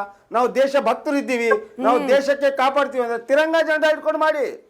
ಈಗ ಒಂದ್ ಕೆಲಸ ಮಾಡೋಣ ತಾವಡೆ ತಿರಂಗ ಅವರೇ. ಜೆಂಡಾ ಈ ದೇಶದ ತಾವಡೆ ಅವರೇ, ಜೆಂಡಾವನ್ನು ತಾವಡೆ ಅವರೇ, ಇಟ್ಕೊಂಡು ಮಾಡಿ ಒಂದು. ನಿಮ್ಗೆ ಪ್ರಶ್ನೆ ಯಾಕೆ ಅದು ಕೇಳ್ತಿದ್ದೀನಿ. ಹಿಡಿಯಂಗಿಲ್ಲ? ನಿಮಗೆ ಪ್ರಶ್ನೆ ಕೇಳ್ತಾ ಇದ್ದೀನಿ. ಇದೇ ಇಲ್ಲಿವರೆಗೂ ಲಾಜಿಕ್ ಇಷ್ಟೆಲ್ಲ ಅಲ್ಲಿ ಹೇಳ್ತೀರಿ, ಇದೇ ಸಂವಿಧಾನದ ಲಾಜಿಕ್ ಬಗ್ಗೆ ಅಲ್ಲಿ ನಾನು ಇವ್ರು ಪ್ರಶ್ನೆ ವಿರೋಧಿ ಅಲ್ಲ ಕೇಳ್ತೀನಿ. ಅಂತ. ತಾವಡೆಯನ್ನ ಕೇಳಿಸ್ಕೊಂಡ್ಬಿಡಿ. ಇಲ್ಲಿವರೆಗೂ ನೀವು 15ನೇ ಆಗಸ್ಟ್ ಆಗಲಿ, ನಿಮ್ಮ 26ನೇ ಕುತ್ತಿಗೆಯಿಂದ ಜನವರಿ ಆಗಲಿ, ತಾವಡೆ ಸರ ಯಾವತ್ತಾದ್ರೂ ರಾಷ್ಟ್ರಗೀತೆ ಮತ್ತೆ ದೇಶದ 100% ನಿಮ್ಮ ಜೆಂಡಾವನ್ನು ಲಾಜಿಕ್ ಎತ್ತಿದ್ದಾರಾ? ಕರೆಕ್ಟ್ ಇದೆ. ತಾವಡೆ ಸರ ನಿಮ್ ಲಾಜಿಕ್ ಕರೆಕ್ಟ್ ಇದೆ. ಅದಕ್ಕೇನೆ ನಾನು ಪ್ರಶ್ನೆ ಕೇಳ್ತಿದ್ದೀನಿ.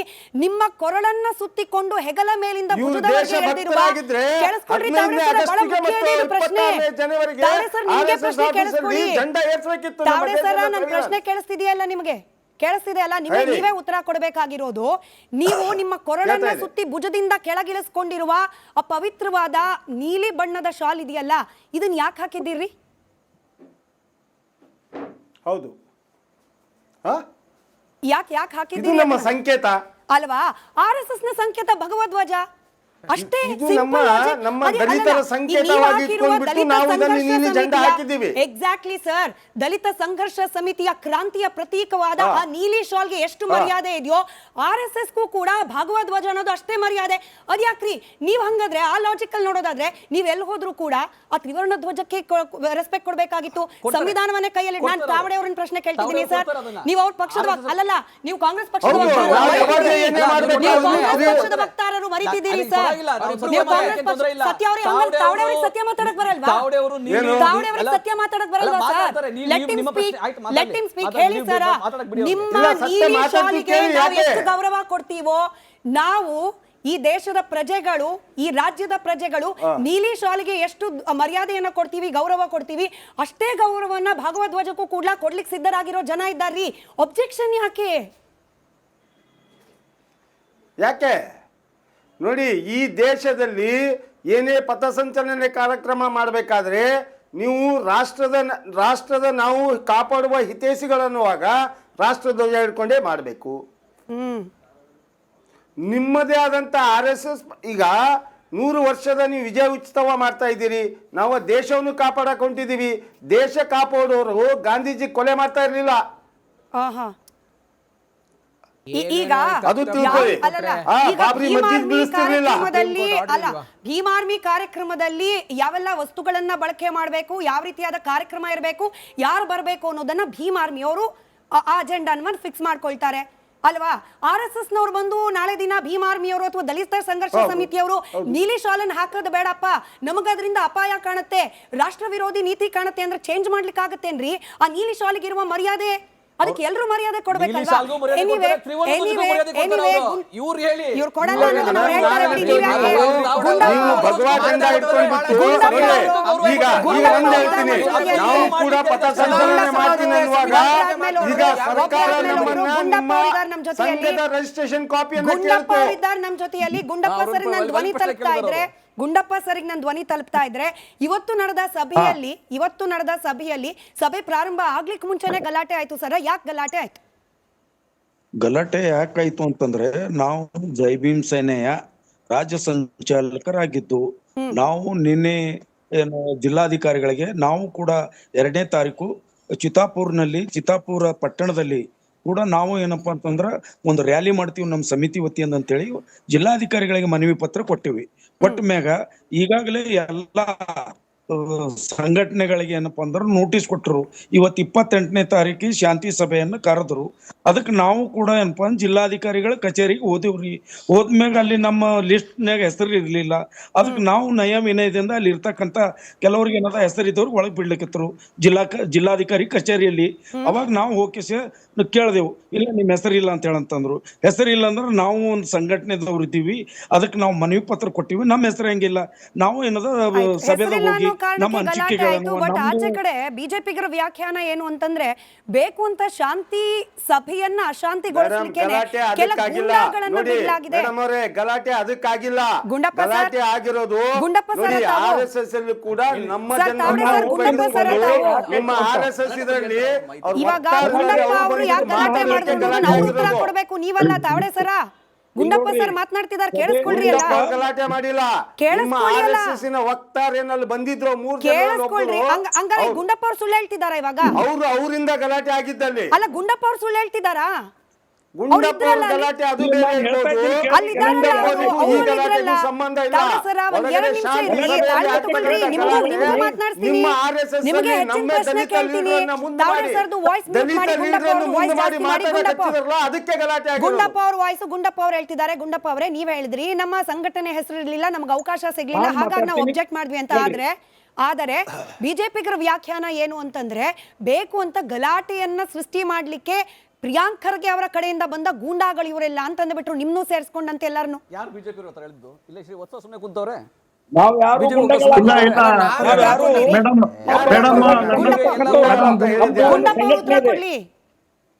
ಮೇಡಮ್ ಗುಂಡಪ್ಪ ಅವ್ರು ಇನ್ನ ಒಂದಿಲ್ಲ ಯಾರು. ನಾನು ಉತ್ತರ ಕೊಡ್ತಾ ಇದ್ದೀನಿ. ನಾವು ಯಾವ ಹೋಗಿಲ್ಲ. ನಿನ್ನೆ ಮನವಿ ಪತ್ರ ಪ್ರಕಾರ ಇವತ್ತು ಸಭೆ ಕರೆದಿದ್ದಾರೆ. ಜಿಲ್ಲಾಧಿಕಾರಿಗಳ ಸಭೆಗೆ ನಾವು ಹೋಗ್ತಾ ಇದ್ದಾಗ ಗೇಟ್ ಹತ್ತಿರ ನಮಗೆ ತಳ್ಳಾಟ ಮಾಡಿದ್ರು ಪೊಲೀಸರು. ನೀವು ಹಂಗ ಹಿಂಗ ಅಂತೇಳಿ ನಾನ್ ಹೇಳಿದೆ, ದಯವಿಟ್ಟು ನಾವು ಏನಪ್ಪಾ ಅಂತಂದ್ರೆ ಮಾನ್ಯ ಜಿಲ್ಲಾಧಿಕಾರಿಗಳಿಗೆ ಭೇಟಿಯಾಗಿ ನಮಗೂ ಸಭೆಯಲ್ಲಿ ಮಾತಾಡ್ಲಿಕ್ಕೆ ಅವಕಾಶ ಕೊಡಿ, ಸಭೆಯಲ್ಲಿ ಭಾಗವಹಿಸುವುದಕ್ಕೆ ಅವಕಾಶ ಕೊಡಿ ಅಂತ ನಾವು ನಯ ವಿನಯದಿಂದ ಕೇಳ್ತಾ ಇದ್ದಾಗ ಪೊಲೀಸ್ ತಳ್ಳಾಟ ಮಾಡಿದ್ರು. ನಾವು ಅವರಿಗೆ ನಮ್ಗ ವಾದ ವಿವಾದ ನಡೀತು. ಅಷ್ಟರಲ್ಲೇ ಅವರೇ ಗಲಾಟೆ ಆಯ್ತು, ಇವರೇ ಗಲಾಟೆ. ಬಿಜೆಪಿದವ್ರು ಸುಮ್ಮನೆ ಗಲಾಟೆ ಆಯ್ತು. ಯಾಕೆ ಹೇಳ್ತಾರ್ರಿ? ನಾವೇನ್ ಗಲಾಟೆ ಮಾಡಿಲ್ಲ, ನಾವು ಗಲಾಟೆ ಮಾಡ್ಲಿಕ್ಕೆ ಅಲ್ಲಿಗೆ ಹೋಗಿಲ್ಲ. ಶಾಂತಿ ಸಭೆಯಲ್ಲಿ ಭಾಗವಹಿಸಿದ್ದಾರೆ. ಅಂಬಾರಾಯ್ ಅಷ್ಟಿಗೆ ಅವರೇ, ನೀವು ಬಂದಿದ್ದೆ ಗಲಾಟೆ ಕಾರಣ ಅಂತ ಹೇಳಿ ಕೆಲ ದಲಿತ ಪರ ಸಂಘಟನೆಗಳು ವಾದ ಇದೆ. ಹಾಗೆ ನಿಮ್ಮ ಕಡೆಯವ್ರು ಏನ್ ಹೇಳ್ತಿದ್ದಾರೆ ಅಂದ್ರೆ, ಇಲ್ಲ ಬೇಕು ಅಂತ ಗಲಾಟೆ ಮಾಡಿಸ್ಲಿಕ್ಕೆ ಕೆಲ ಗೂಂಡಾಗಳನ್ನ ಕಳಿಸ್ಬಿಟ್ಟಿದ್ರು ಈ ಶಾಂತಿ ಸಭೆಗೆ ಅನ್ನೋದು ವಾದ. ಏನಾಯ್ತು? ಯಾರು ಗೂಂಡಾಗಳು? ಯಾರು ನಿಜವಾಗ್ಲೂ ಅಲ್ಲಿ ಮಾತನಾಡಬೇಕಾಗಿತ್ತು, ಯಾರು ಮಾತನಾಡ್ಲಿಲ್ಲ, ಏನಾಯ್ತಲ್ಲಿ ಅಂತೇಳಿ ಹೇಳಿ. ಮೇಡಮ್ ಗುಂಡಪ್ಪ ಅವ್ರದ್ದು ಸರಿಯಾದ ಪ್ರಶ್ನೆ ಇದೆ. ಅವ್ರಿಗೆ ಪಾಪ ಒಳಗ್ ಬಿಡ್ಬೇಕಾಗಿತ್ತು, ಬಿಟ್ಟಿಲ್ಲ. ಗುಂಡಪ್ಪ ಅವರು ಈ ಸಭೆ ಹಾಳು ಮಾಡ್ಲಿಕ್ ಬಂದಾರಂತ ನಾವು ಬಿಜೆಪಿದವರಲ್ಲಿ ಸಂಘದವರಲ್ಲಿ ಯಾರು ಹೇಳೇ ಇಲ್ಲ. ಗುಂಡಪ್ಪ ಅವ್ರ ಪ್ರಯತ್ನ, ಅವರು ಅರ್ಜಿ ಕೊಟ್ಟಿರ್ಬೋದು, ಅವ್ರಿಗೆ ಬಿಡ್ಬೇಕಾಗಿತ್ತು, ಬಿಟ್ಟಿಲ್ಲ. ಆದ್ರೆ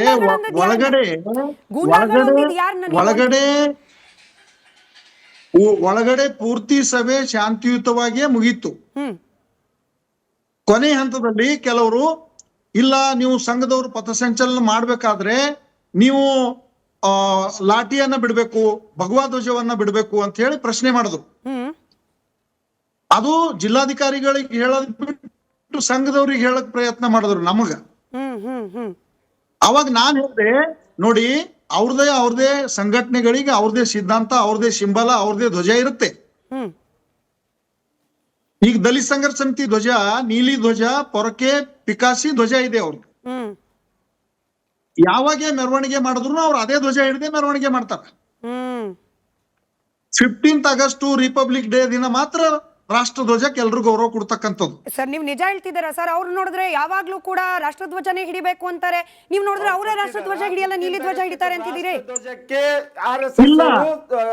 ಗೌರವ ಧ್ವಜ ಹಿಡಿಲಿ ನಾ ಹೇಳೋದು ಮೇಡಮ್, ಅವ್ರವ್ರ ಕಾರ್ಯಕ್ರಮಗಳದಾಗ ಅವ್ರವ್ರ ಧ್ವಜನೇ ಹಿಡಿತಾರೆ ಎಲ್ರು.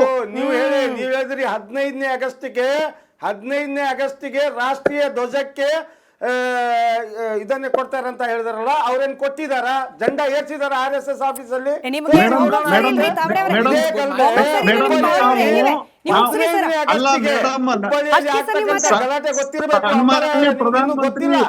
ಸನ್ಮಾನ್ಯ ಶ್ರೀ ಪ್ರಧಾನಮಂತ್ರಿ ನರೇಂದ್ರ ಮೋದಿಜಿ ಅವರು ಹರ್ ಘರ್ ತಿರಂಗ ಅಂತಕ್ಕಂಥ ಕಾರ್ಯಕ್ರಮ ಕೊಡೋದ್ರ ಮೂಲಕ ಸುಮಾರು 3 ವರ್ಷಗಳಿಂದ ಕೋಟ್ಯಾಂತರ, ಸುಮಾರು 50-60 ಕೋಟಿ ರಾಷ್ಟ್ರೀಯ ಧ್ವಜ